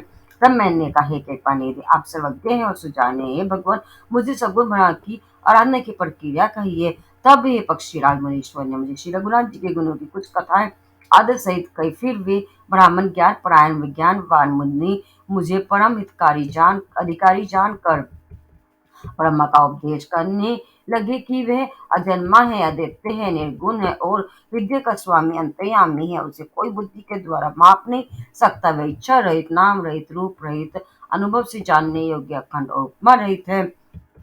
वह मन और इंद्रियों से परे, निर्मल, विनाश रहित, निर्विकार, सीमा रहित और सुख की राशि है। वेद ऐसा गाते हैं कि वही तू है तत्व, मिश्री जल और जल की लहर की भांति, उसमें और तुझ में कोई भेद नहीं है। मुनि ने मुझे अनेकों प्रकार से समझाया, पर निर्गुण मत मेरे हृदय में नहीं बैठा। मैंने फिर मुनि के चरणों में सिर नवाकर कहा, हे मनुष्य, मुझे सगुण ब्रह्म की उपासना कहिए। मेरा मन राम भक्ति रूपी जल में मछली हो रहा है, उसी में रम रहा है। हे चतुर मुनीश्वर, ऐसी दशा में वह उससे अलग कैसे हो सकता है। आप दया करके मुझे वही उपदेश उपाय कहिए, जिससे मैं श्री रघुनाथ जी को अपनी आंखों से देख सकूं। पहले नेत्र प्रकट श्री अयोध्या नाथ को देखकर तब निर्गुण का उपदेश सुनूंगा। मुनि ने फिर अनुपम हरि कथा कहकर सगुण मत का खंडन करके निर्गुण का निरूपण किया। तब मैंने गुण मत को हटाकर, काट कर, बहुत हट करके सगुण का निरूपण करने लगा। मैंने उत्तर प्रत्युत्तर किया, इससे मुनि के शरीर में क्रोध के चिन्ह उत्पन्न हो गए। हे प्रभु, सुनिए, बहुत अपमान करने पर ज्ञानी मुनि भी हृदय में क्रोध उत्पन्न हो जाता है। यदि कोई चंदन की लकड़ी को बहुत ही अधिक रगड़े, तो उससे भी अग्नि प्रकट हो जाएगी। मुनि बार बार क्रोध सहित ज्ञान का निरूपण करने लगे। तब मैं बैठा बैठा अपने मन में अनेकों प्रकार के अनुमान करने लगा। बिना देह बुद्धि के क्रोध कैसा, और बिना अज्ञान के क्या देह बुद्धि हो सकती है। माया के वश रहने वाला परिचित जल जीव क्या ईश्वर के समान हो सकता है। सबका हित चाहने से क्या कभी दुख हो सकता है। जिसके पास पारस मणि उसके पास क्या दरिद्र रह सकती है। दूसरे से द्रोह वो करने वाला क्या निर्भय हो सकता है, और कामी क्या कलंक रहित बेदाग रह सकता है। ब्राह्मण का बुरा करने से क्या वंश रह सकता है। सब रूप की पहचान आत्मज्ञान होने पर क्या आसक्ति पूर्वक कर्म हो सकते हैं। दुष्टों के संग से क्या किसी की सुबुद्धि उत्पन्न हुई है, पर स्त्रीगामी क्या उत्तम गति पा सकता है। परमात्मा को जानने वाले कई जन्म मरण के चक्कर में पड़ सकते हैं। भगवान की निंदा करने वाले कभी सुखी हो सकते हैं। नीति बिना जाने क्या राज्य रह सकता है। श्री हरि के चरित्र वाले वर्णन करने पर क्या पाप रह सकते हैं। बिना पुण्य के क्या पवित्र यश प्राप्त हो सकता है। बिना पाप के भी क्या कोई अपयश पा सकता है। जिसकी महिमा वेद संत और पुराण गाते हैं, उस हरि भक्त के समान क्या कोई दूसरा लाभ भी है ही भाई। जगत में क्या इसके समान दूसरी भी कोई हानि है कि मनुष्य का शरीर पाकर भी श्री राम जी का भजन न किया जाए। चुगलखोरी के समान क्या कोई दूसरा पाप है। और हे गरुड़ जी, दया के समान क्या कोई दूसरा धर्म है। इस प्रकार मैं अन्य युक्तिया मन में विचारता था और आदर के साथ मुनि का उपदेश नहीं सुनता था। जब मैंने बार बार सगुण का पक्ष स्थापित किया तब मुनि क्रोध युक्त वचन बोले, अरे मोर, मैं तुझे सर्वोत्तम शिक्षा देता हूँ, तू उसे नहीं मानता और बहुत से उत्तर दलीलें लाकर रखता है। मेरे सत्य वचन पर विश्वास नहीं करता, कोई की बात सभी से डरता है। अरे मुख, तेरे हृदय में अपना पक्ष का बड़ा भारी हट है, अतः तू शीघ्र ही दंडात पक्षी को वह हो जा। मैंने आनंद के साथ मुनि के शाप को सिर पर चढ़ा लिया। उससे मुझे ना कुछ भय हुआ, ना ही दीनता ही आई। तब मैं तुरंत ही कौवा हो गया। फिर मुनि के चरणों में से नवाकर और रघुकुल शिरोमणि श्री राम जी का सम्मान करके मैं हर्षित होकर और चला। फिर जी कहते हैं, हे उमर, जो श्री राम जी के चरणों के प्रेमी और काम अभिमान और क्रोध से रहित है, वे जगत को अपने प्रभु से भरा हुआ देखते हैं, फिर वे किससे बैर करें। ठाकुर प्रसन्न जी ने कहा कि ये पक्षी राजगुरु जी सुनिए, इसमें ऋषि का कुछ भी दोष नहीं है। रघुवंश के विभूषण श्री राम जी ही सबके हृदय में प्रेरणा करने वाले हैं। कृपा सागर प्रभु ने मुनि की बुद्धि को भोली करके भुलवा देकर मेरे प्रेम की परीक्षा ली। मैं मन वचन और कर्म से जब प्रभु ने मुझे अपना दास जान लिया, तब भगवान ने मुनि की बुद्धि भी पलट दी। ऋषि ने मेरा महान पुरुषों का सा स्वभाव, धैर्य, क्रोध, विनय आदि और श्री राम जी के चरणों में विशेष विश्वास देखा। तब मुनि ने बहुत दुख के साथ बार बार पछता कर मुझे आदर पूर्वक बुला लिया और उन्होंने अनेकों प्रकार से मेरा संतुष्ट किया। तब हर्षित होकर मुझे राम मंत्र दिया। कृपा निधान मुनि ने मुझे बालक रूप श्री राम जी का ध्यान की विधि बतलाया। सुंदर और सुख देने वाला यह ध्यान मुझे बहुत ही अच्छा लगा। वह ध्यान मैं आपको पहले ही सुना चुका हूँ। मुनि ने कुछ समय तक मुझको वहां अपने पास रखा। तब उन्होंने रामचरितमानस वर्णन किया। आदर पूर्वक मुझे यह कथा सुनाकर फिर मुनि मुझसे सुंदर वाणी बोले, हे तात, यह सुंदर और गुप्त रामचरितमानस मैंने शिव जी की कृपा से पाया है था। तुम्हें श्री राम जी का निज भक्त जाना, इसी से मैंने तुमसे सब चरित्र विस्तार के साथ कहा। हे तात, जिनके हृदय में श्री राम जी की भक्ति नहीं है, उनके सामने इसे कभी भी नहीं कहना चाहिए। मुनि ने मुझसे बहुत प्रकार से समझाया। तब मैंने प्रेम के साथ मुनि के चरणों में से नवाया।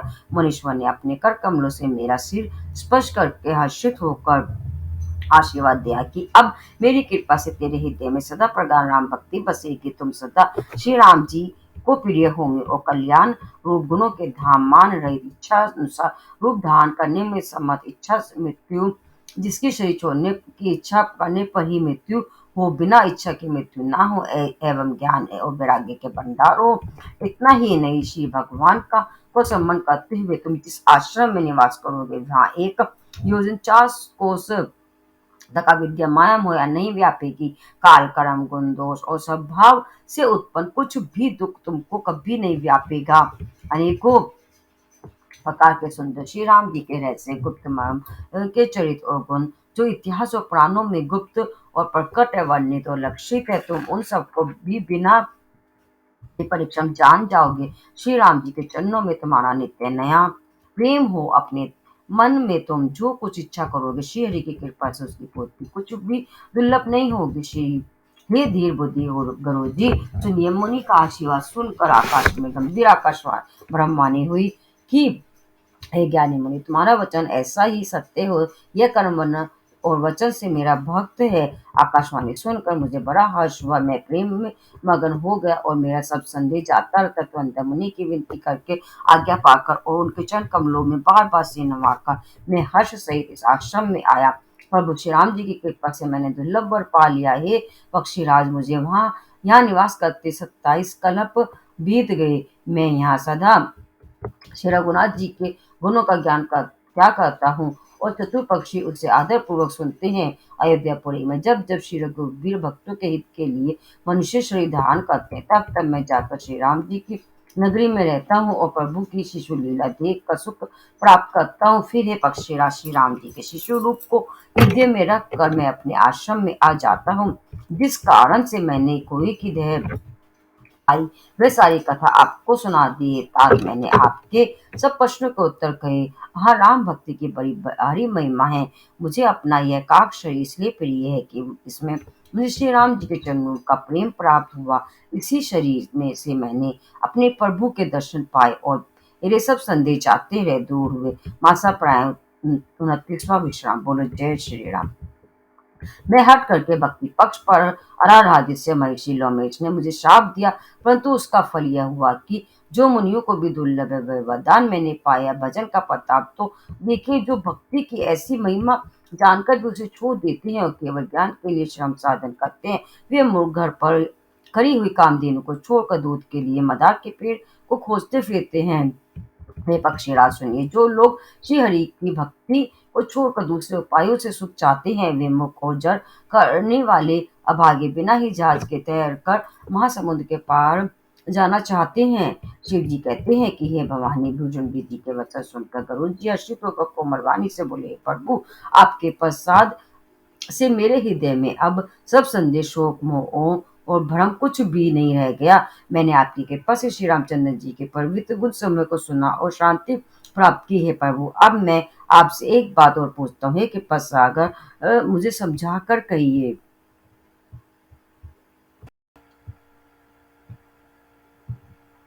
संत मुनि वेद और पुराण ये कहते हैं कि ज्ञान के समान दुर्लभ कुछ भी नहीं है। हे गोसाई, वे ज्ञान मुनि ने आपसे कहा, परंतु आपके भक्ति के समान उसका आदर नहीं क्या।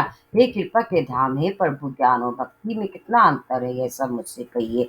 गुरु जी के वचन सुनकर सुजान कर कुलचंडी जी ने सुख माना और आदर के साथ कहा, भक्ति और ज्ञान में कुछ भी भेद नहीं है, दोनों ही संसार से उत्पन्न क्लेशों को हर लेते हैं। ही नाथ मुनीश्वर, इनमें कुछ भी अंतर बतलाते हैं। ये पक्षी श्रेष्ठ, उसे सावधान होकर सुनिए। हे हरिवान, सुनिए, ज्ञान वैराग्य योग विज्ञान ये सब पुरुष है। पुरुष का प्रताप सब प्रकार से प्रबल होता है। अबला माया स्वाभाविक ही निर्बल और जाति जन्म से ही जड़ मूर्ख होती है, परंतु जो वैराग्यवान और दृढ़ बुद्धि पुरुष है, वे ही स्त्री को त्याग सकते हैं, ना कि वे कामी पुरुष जो विश्व के वश में हैं, उनके गुलाम हैं और श्री रघुवीर के चरणों से विमुख हैं।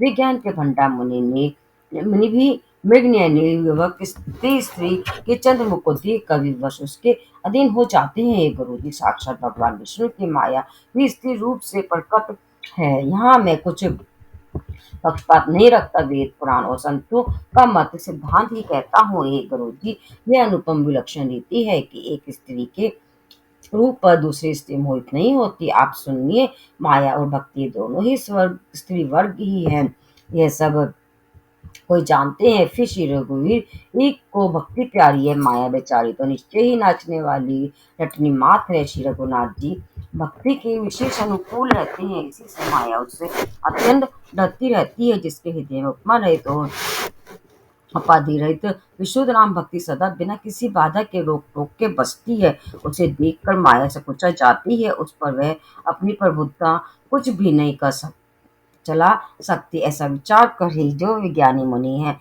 वे भी सब सुखों की खानी ये भक्ति की ही याचना करते हैं। श्री रघुनाथ जी का यह रहस्य गुप्त मर्म जल्दी कोई भी नहीं जान पाता। श्री रघुनाथ जी की कृपा से जो इसे जान पाता है, उसे स्वप्न में भी ये मोह नहीं होता। हे सुचतुर गुरु जी, ज्ञान और भक्ति का और भी भेद सुनिए, जिसके सुनने से श्री राम जी के चरणों में सदा अविचल एक तार प्रेम हो जाता है। ये तारी है कथनीय कहानी वार्ता सुनी के समझती ही गिनती बनती है कि कहीं नहीं जा सकती जीव ईश्वर का अंश है, अतएव वे अविनाशी चेतन निर्मल और स्वभाव से ही सुख की राशि है। हे गोसाई, वह माया के वशीभूत होकर तोते और वानर की भांति अपने आप ही बंध गया। इस प्रकार जड़ और चेतन में ग्रंथि गांठ पड़ गई। यद्यपि वह ग्रंथि मिथ्या ही है, तथापि उसके छूटने में कठिनता है। तभी से जीव संसारी जन्मने मरने वाला हो गया। अब ना तो गांठ छूटती है और ना वह सुखी होता है। वेदों और पुराणों ने बहुत से उपाय बताए हैं, पर वह ग्रंथि छूटती नहीं, वर अधिकाधिक उलझती ही जाती है। जीव के हृदय में ज्ञान रूपी अंधकार विशेष रूप से छा रहा है। इससे गांठ देख ही नहीं पाती, छूटे तो कैसे? जब कभी ईश्वर ऐसा संयोग जैसा आगे कहा जाता है उपस्थित कर देते हैं, तब भी कदाचित ही वह ग्रंथि छूट पाती है। श्री हरि की कृपा से यदि सात्विक की श्रद्धा रूपी सुंदर गोक हृदय रूपी घर में आकर बस जाए, संख्यो जब तक वतयम न्याम आदि शुभ कर्म और आचार आचरण जो श्रुतियों ने कहे हैं, उन्हें ये धर्माचार रूपी हरे तृणों घास को जब वह गोचरे और वास्तविक भाव रूपी छोटे बछड़े को पार कर वह पहनावे निवृत्ति संसारिक विषयों से और परपंच से हटना गोय के धूते समय पिछले पैर बांधने की रस्सी है। विश्वास धूत धोने का बर्तन है। निर्मल निष्पाप मन दुष्मय अपना दाह से अपने वश में है, धोने वाला ही रहे। भाई, इस प्रकार धर्माचार में प्रवृत्त सात्विक श्रद्धा रूपी गो से भाव निवृत्ति और वश से में किए हुए निर्मल मन की सहायता से परम धर्म में दूध दुह कर उसे निष्काम भाव रूपी अग्नि पर भाली भली भांति उठावे। फिर क्षमा और संतोष रूपी हवा से उसे ठंडा करे और धैर्य तथा मन का निग्रह रूपी जामन देकर उसे जमावे।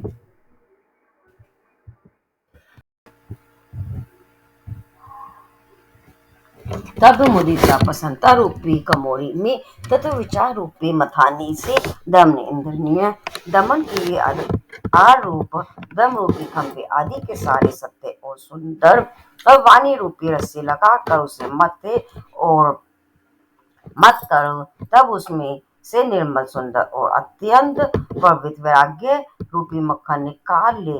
तब योग रूपी अग्नि पर कट करे कि उसमें समस्त शुभाशुभ कर्म रूपी ईंधन लगा दे, सब कर्मों को योग रूपी अग्नि में भस्म कर दे। जब वैराग्य रूपी मक्खन का ममता रूपी मल जल जाए, तब बचे हुए ज्ञान रूपी घी को निश्चयात्मिक का बुद्धि से ठंडा करे। तब विज्ञान रूपी अपनी बुद्धि उस ज्ञान रूपी निर्मल घी को पाकर उससे चित्त रूपी दिए को भर कर समता की तीवट बनाकर उस पर उसे दृढ़ता पूर्वक जमा कर रखे। जागृत स्वप्न और सुषुप्ति तीनों अवस्थाएं और सत्वरज और तम तीनों गुण रूपी कपास से त्रिदेह अवस्था रूपी रूई को निकाल कर और फिर उससे संवार कर उसकी सुंदर करी बत्ती बनावे। इस प्रकार तेज की राशि विज्ञान में दीपक को जलावे, जिसके समीप जाते ही मद आदि सब अंग जल जाए। हे सुन, आत्मी ब्रह्मा मैं हूँ, और यह जो अखंड तेल धारावत कभी न टूटने वाली वृत्ति है, वही उस ज्ञान दीपक की परम प्रचंड दीप शिखा लो है। इस प्रकार जब आत्मानुभव के सुख का सुंदर प्रकाश फैलता है, तब संसार के फूल मूल भेद रूपी ब्रह्म का नाश हो जाता है और महान बलवती अविद्या के परिवार मोह आदि का अपार अंधकार मिट जाता है। तब वही विज्ञान रूपिणी बुद्धि आत्म स्वरूप प्रकाश को पाकर हृदय रूपी घर में बैठकर उस जड़ चेतन की गांठ को खोलती है। यदि वह विज्ञान रूपिणी बुद्धि उस गांठ को खोल नहीं पावे, तब यह जीव के तात हो। परंतु ये पक्षी राज गुरु जी गांठ खोलते हुए जानकर माया फिर अनेकों विघ्न करती है। हे भाई, वह बहुत सी रिद्धि सिद्धियों को भेजती है जो आकर बुद्धि को लोप दिखाती है, और वे रिद्धि सिद्धियां कला बल और छल करके समीप जाती हैं और आंचल की वायु से उस ज्ञान रूपी दीपक को बुझा देती हैं। यदि बुद्धि बहुत ही सियानी हुई तो वह उन रिद्धि सिद्धियों को अहितकर हानिकार समझकर उनकी ओर ताकती नहीं। इस प्रकार यदि माया के विघ्नों से बुद्धि कर वो बाधा न हुई तो फिर देवता उपाधि विघ्न कहते हैं। इंद्रियों के द्वारा हृदय रूपी घर के अनेकों झरोखे हैं। वहाँ प्रत्येक झरोखे पर देवता था नाम कि ये अड्डा जमा कर बैठे हैं। जो ही वे विषय रूपी हवा को आते देखते हैं त्यों ही हठ पूर्वक किवाड़ खोल देते हैं। ज्यों ही वह तेज हवा हृदय रूपी घर में आती है त्यों ही वह विज्ञान रूपी दीपक बुझ जाता है। गांठ भी नहीं छूटी और वह आत्मस्वरूप प्रकाश भी मिट गया। विषय रूपी हवा से बुद्धि व्याकुल हो गई। सारा क्या कराया चौपट हो गया। इंद्रियों और उनके देवताओं को ज्ञान स्वाभाविक ही नहीं सूझ आता क्योंकि उनके विषय भोगों में सदा ही प्रीति रहती है और बुद्धि को भी विषय रूपी हवा ने बावली बना दिया। तब फिर दोबारा उस ज्ञान दीपक को उसी प्रकाश से कौन जलावे। इस प्रकार ज्ञान दीपक के बुझ जाने पर तब फिर जीव अनेकों प्रकार से सुकृत जन्म अनादि के क्लेश पाता है। पक्षीराज हरि की माया अत्यंत दुस्तर है। वह सहज ही में तरी नहीं जा सकती।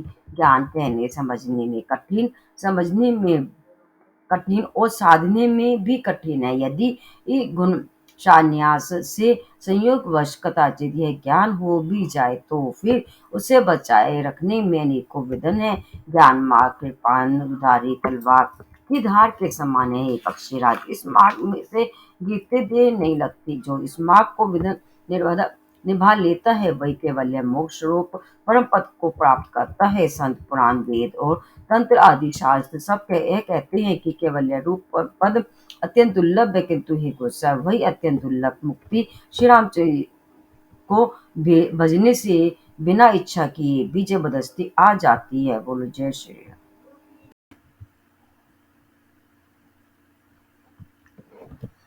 जैसे स्थल के बिना जल नहीं रह सकता चाहे कोई करोड़ों प्रकार के उपाय क्यों ना कर ले वैसे ही हे पक्षीराज सुनिए मोक्ष सुख विषय हरि की भक्ति को छोड़कर नहीं रह सकता।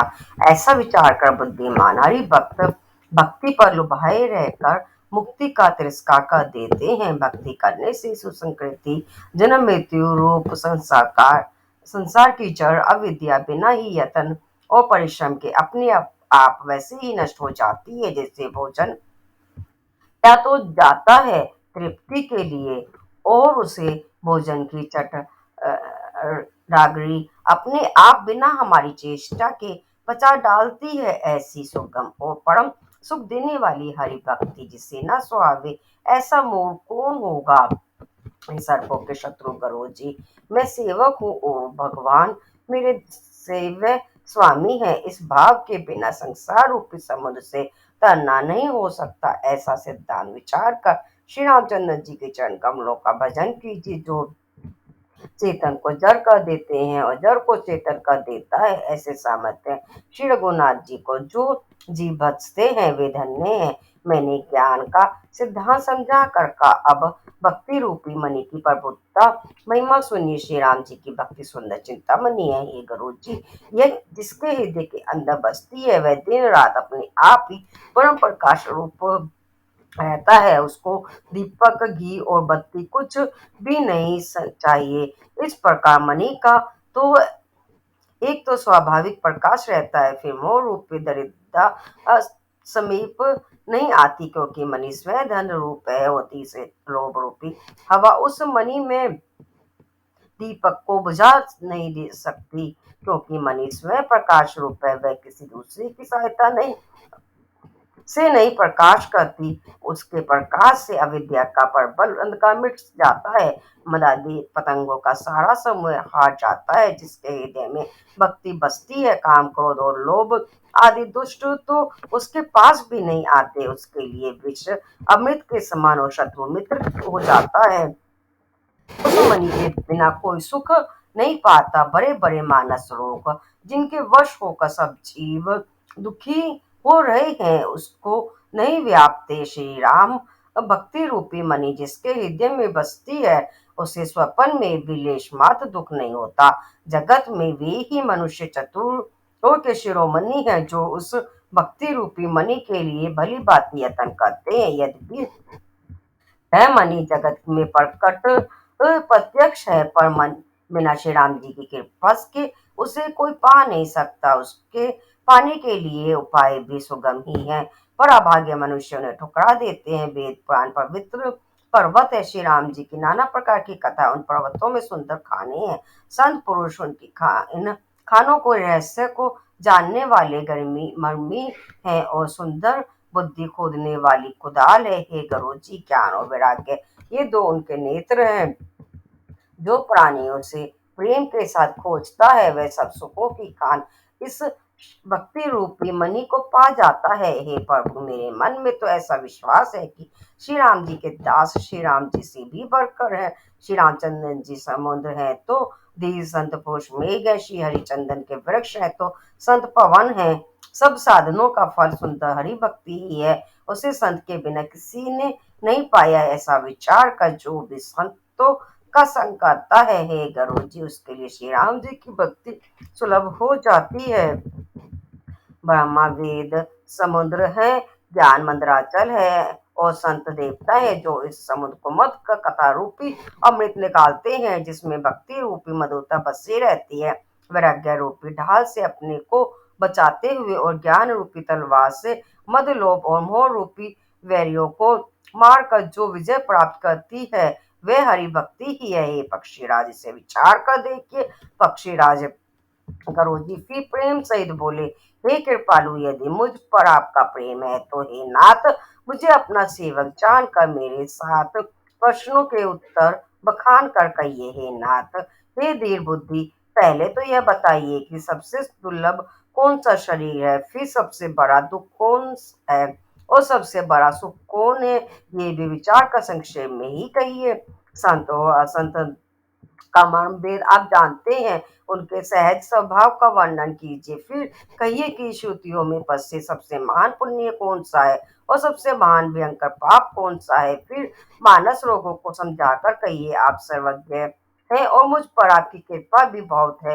काकभूषण जी ने कहा, तात अत्यंत आदर और प्रेम के साथ सुनिए, मैं यह नीति संक्षेप से कहता हूँ। मनुष्य शरीर के समान कोई शरीर नहीं है, चराचर सभी जीव उसकी याचना करते हैं। यह मनुष्य शरीर नरक स्वर्ग और मोक्ष की सीढ़ी है तथा कल्याणकारी ज्ञान वैराग्य और भक्ति को देने वाला है। ऐसे मनुष्य शरीर को धारण प्राप्त करके भी जो लोग श्री हरि का भजन नहीं करते और नीच से भी नीच विषयों में अनुरक्त रहते हैं, वे पारस मणि को हाथ से फेंक देते हैं और बदले में कांच के टुकड़े ले लेते हैं।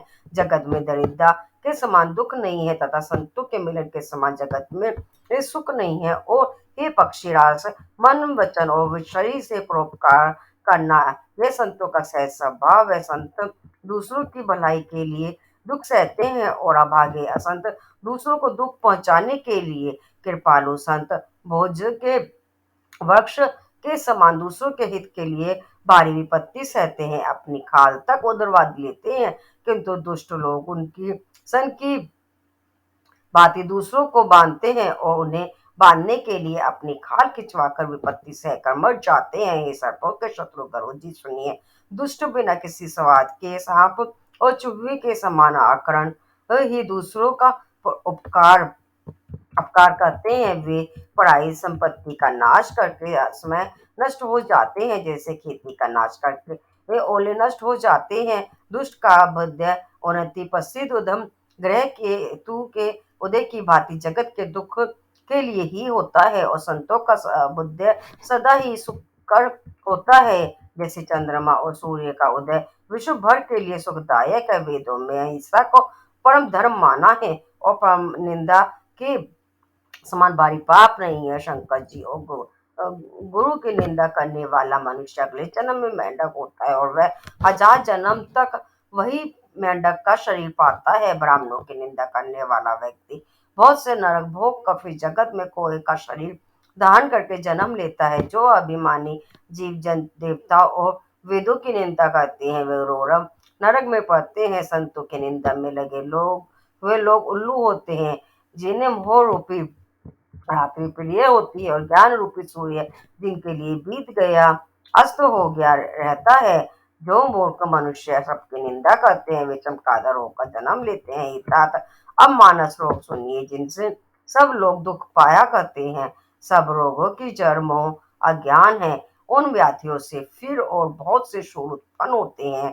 काम वात है, लोभ अपार बड़ा हुआ कफ है, और क्रोध पित्त है जो सदा छाती जलाता रहता है।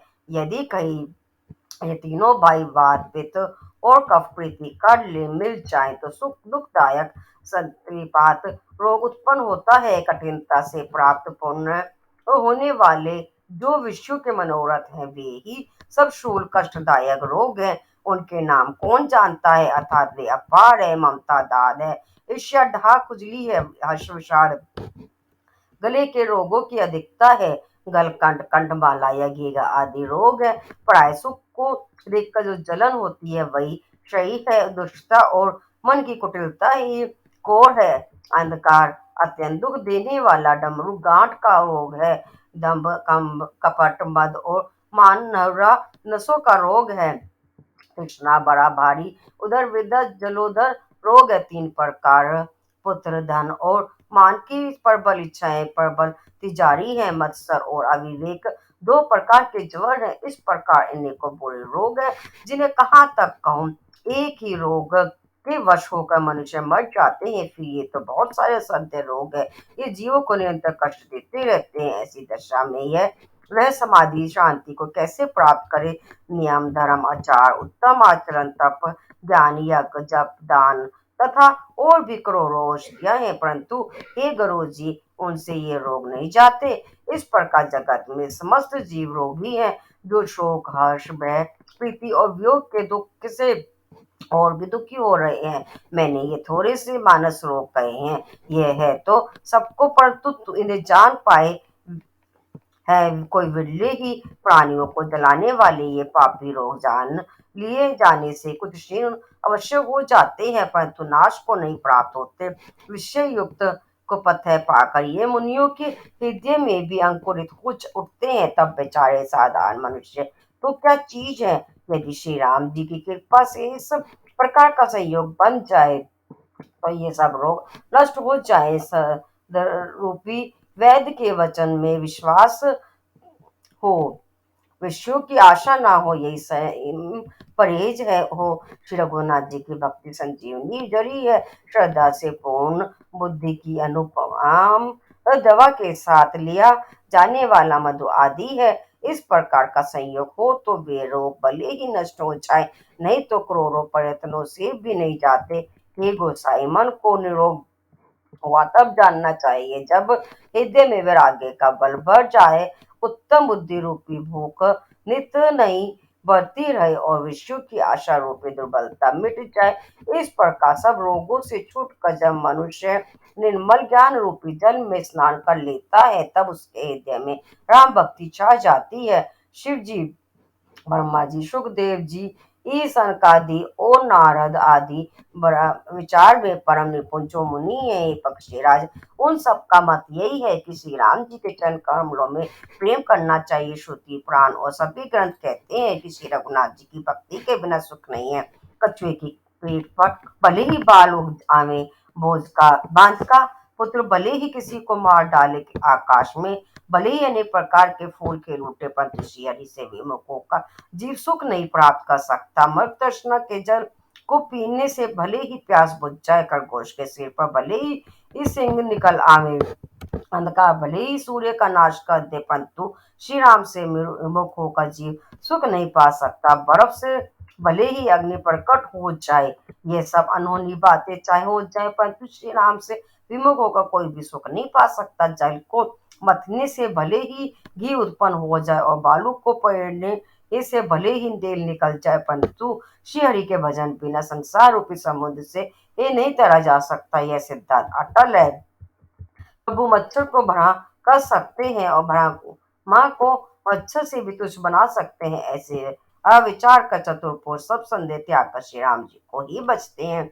मैं आपसे भली बातें निश्चित किया हुआ सिद्धांत कहता हूँ, मेरे वचन अन्यथा मिथ्या नहीं है कि जो मनुष्य श्री हरि का भजन करते हुए अत्यंत दुष्ट संसार सागर को सहज ही पार कर जाते हैं। हे नाथ, मैंने श्री हरि का अनुपम चरित्र अपनी बुद्धि के अनुसार कहीं विस्तार से और कहीं संक्षेप में कहा। हे सर्पों के शत्रु गरोजी, श्रुतियों का यही सिद्धांत है कि सब काम भुला कर छोड़कर श्री राम जी का भजन करना चाहिए। प्रभु श्री रघुनाथ जी को छोड़कर और किसका सेवन और भजन किया जाए, जिनका मुझ जैसे मूर्ख पर बिन ममता स्नेह है। हे नाथ, आप विज्ञान रूप है, आपको मोह नहीं है। आपने तो मुझ पर बड़ी कृपा की है। तो आपने मुझसे सुखदेव जी, सनकादि और शिव जी के मन को प्रिय लगने वाली अति पवित्र राम कथा पहुंची। संसार में घड़ी भर का अथवा पल भर का एक बार का भी सत्संग सुलभ है। हे गुरु जी, आपने हृदय में विचार कर देखिए, क्या मैं भी श्री राम जी के भजन का अधिकारी हूँ? पक्षियों में सबसे नीच और सब प्रकार से अपवित्र हूँ, परंतु ऐसा होने पर भी प्रभु ने मुझको सारे जगत को पवित्र करने वाला प्रसिद्ध कर दिया, अथवा प्रभु ने मुझको जगत प्रसिद्ध पावन कर दिया। यद्यपि मैं सब प्रकार से नीच हूँ, तो भी आज मैं धन्य हूँ, अत्यंत धन्य हूँ, जो श्री राम जी ने मुझे अपना निज जन जान का सत्समागम के दिया, आपसे मेरी भेंट कराई। हे नाथ, मैंने अपनी बुद्धि के अनुसार कहा, कुछ भी छिपा नहीं रखा। फिर भी श्री रघुवीर के चरित्र समुद्र के समान है, क्या उनकी कोई था पा सकता है? श्री रामचंद्र जी के बहुत से गुण समूह का सम्मान कर करके सुजान भूषुंडी जी बार बार हर्षित हो रहे हैं, जिनकी महिमा वेदों ने नेति नेति कहकर गाई है, जिनका बल प्रताप और प्रभुत्व सामर्थ्य अतुलनीय है, जिन श्री रघुनाथ जी के चरण शिव जी और ब्रह्मा जी के द्वारा पूजे हैं, उनकी मुझ पर कृपा होनी उनकी परम कोमलता है। किसी का ऐसा स्वभाव कहीं ना सुनता हूँ न देखता हूँ। अतः हे पक्षीराज गुरु जी, मैं श्री रघुनाथ जी के समान किससे गिनूं समझूं? साधक सिद्ध जीवन मुक्त उदासीन विरक्त कवि विद्वान कर्म रहस्य के ज्ञाता सन्यासी योगी शूरवीर बड़े तपस्वी ज्ञानी धर्मपरायण पंडित और विज्ञानी, ये कोई भी मेरे स्वामी श्री राम जी का सेवन भजन किए बिना नहीं कर सकते। मैं उन्हें ही श्री राम जी को बार बार नमस्कार करता हूँ, जिनकी शरण जाने पर मुझे जैसे पाप राशि विशुद्ध पाप रहित हो जाते हैं, उन अविनाशी श्री राम जी को मैं नमस्कार करता हूँ, जिनका नाम जन्म मरण रूपी रोग की अवर्थ है, औषध और तीनों भयंकर पीड़ाओं आदि दैविक आदि भौतिक और आध्यात्मिक दुखों को हरने वाला है। वे कृपालु श्री राम जी मुझ पर और आप पर सदा प्रसन्न है। भूषण जी के मंगल में वचन सुनकर और श्री राम जी के चरणों में उनका अतिशय प्रेम देखकर संदेश से भली बाती छुटे हुए गुरु जी प्रेम सहित वचन बोले। श्री रघुवीर के भक्ति रस में सनी हुई आपकी वाणी सुनकर मैं कृत्य हो गया। श्री राम जी के चरणों में मेरी नवीन प्रीति हो गई और माया से उत्पन्न सारी विपत्ति चली गई। मोह रूपी समुद्र में डूबते हुए मेरे लिए आप जहाज हुए हैं। नाथ, आपने मुझे बहुत प्रकार के सुख दिए, परम सुखी कर दिया। मुझसे इसका परोपकार उपकार के बदले में उपकार नहीं हो सकता। मैं तो आपके चरणों की बार बार वंदना ही करता हूँ। आप पूर्ण काम है और श्री राम जी के प्रेमी है। हे तात, आपके समान कोई बर्बादी नहीं है। संत वृक्ष नदी पर्वत और पृथ्वी, इन सब की क्रिया पराहित के लिए ही होती है। संतों का हृदय मक्खन के समान होता है, ऐसा कवियों ने कहा है, परंतु उन्होंने असली बात कहना नहीं जाना, क्योंकि मक्खन तो अपने को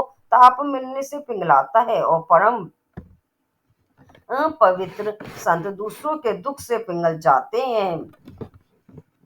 बोलो जय श्री राम।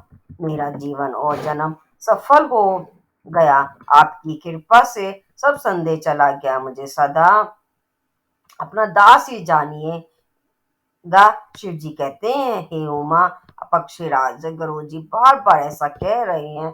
उन भूषुंडी जी के चरणों में प्रेम से नमा कर और हृदय में श्री रघुनाथ जी को धारण करके धीर बुद्धि ही गुरु जी तब वैकुंठ को चले गए। हे गिरिजे, संत समागम के समान दूसरा कोई लाभ नहीं है।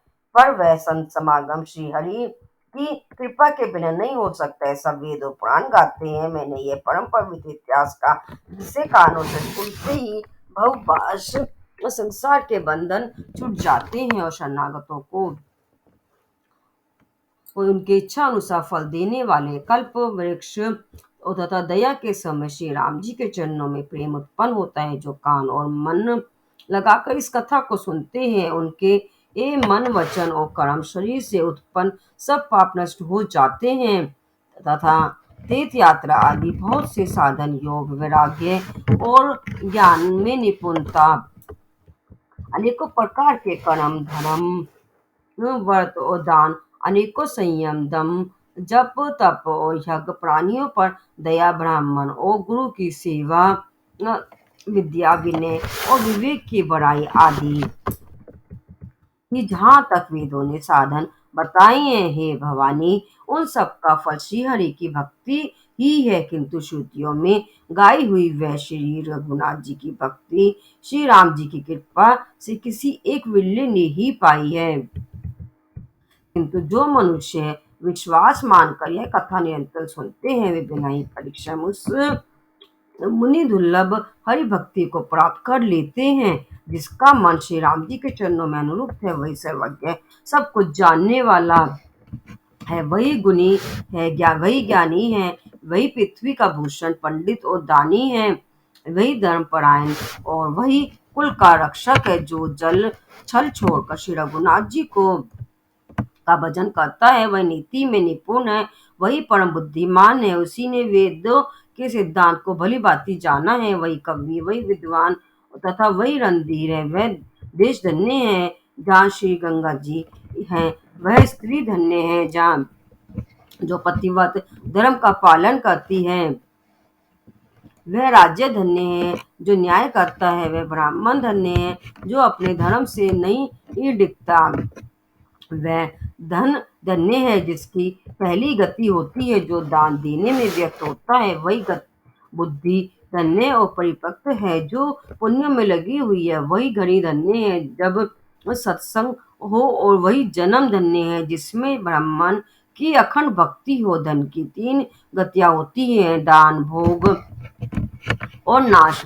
दान उत्तम है, भोग मध्यम है और नाश नीच गति है। जो पुरुष न देता है न भोगता है, धन की तीसरी गति होती है। हे उमा सुनो, वह कुल धन्य है, संसार भर के लिए पूज्य है और परम पवित्र है, जिसमें श्री रघुवीर परायण अनन्य राम भक्त विनम्र पुरुष उत्पन्न हो। मैंने अपनी बुद्धि के अनुसार ये कथा कही पहले, यद्यपि पहले इसको छिपा कर रखा था। जब तुम्हारे मन में प्रेम की अधिकता देखी, तब मैंने श्री रघुनाथ जी की यह कथा तुमको सुनाई। ये कथा उनसे ना कहनी चाहिए जो शतधूत हो, अति सद्भाव के हों और श्री हरि की लीला को मन लगाकर ना सुनते हो, लोभी, क्रोधी और कामी हो, जो चराचर के स्वामी श्री राम जी को नहीं बसती है कथा नहीं कहनी चाहिए।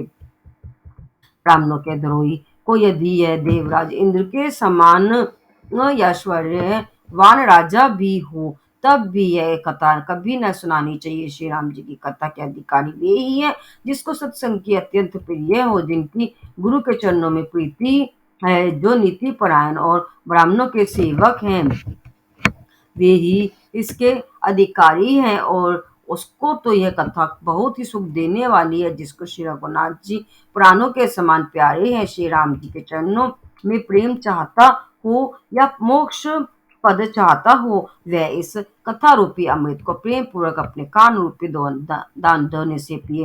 हे गिरजे, मैंने कलयुग के पापों का नाश करने वाली और मन के ये मल को दूर करने वाली श्री राम कथा का वर्णन किया।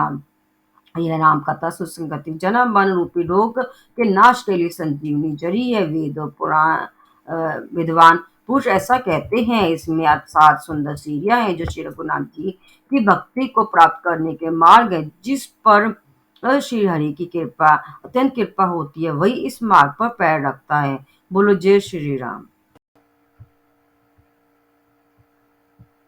जो कपट छोड़कर यह कथा गाते हैं, वे मनुष्य अपनी मन कामना की सिद्धि पा लेते हैं। जो इसी कहते सुनते और अनुमोदन प्रशंसा करते हैं, वे संसार रूपी समुद्र को भू के खूह से बने हुए गड्ढे की भांति पार कर जाते हैं। याज्ञवल्क्य जी कहते हैं, सब कथा सुनकर श्री पार्वती जी के हृदय को बहुत ही प्रिय लगी और वे सुंदर वाणी बोली, स्वामी की कृपा से मेरा संदेह जाता रहा और श्री राम जी के चरणों में नवीन प्रेम उत्पन्न हो गया।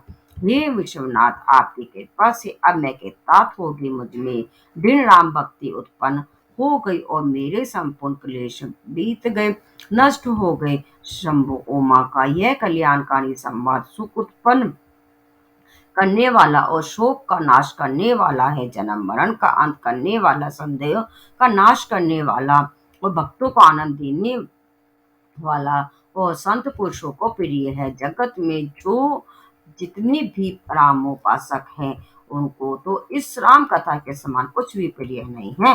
श्री रघुनाथ जी की कृपा से मैंने ये सुंदर और पवित्र करने वाला चरित्र अपनी बुद्धि के अनुसार गाया है।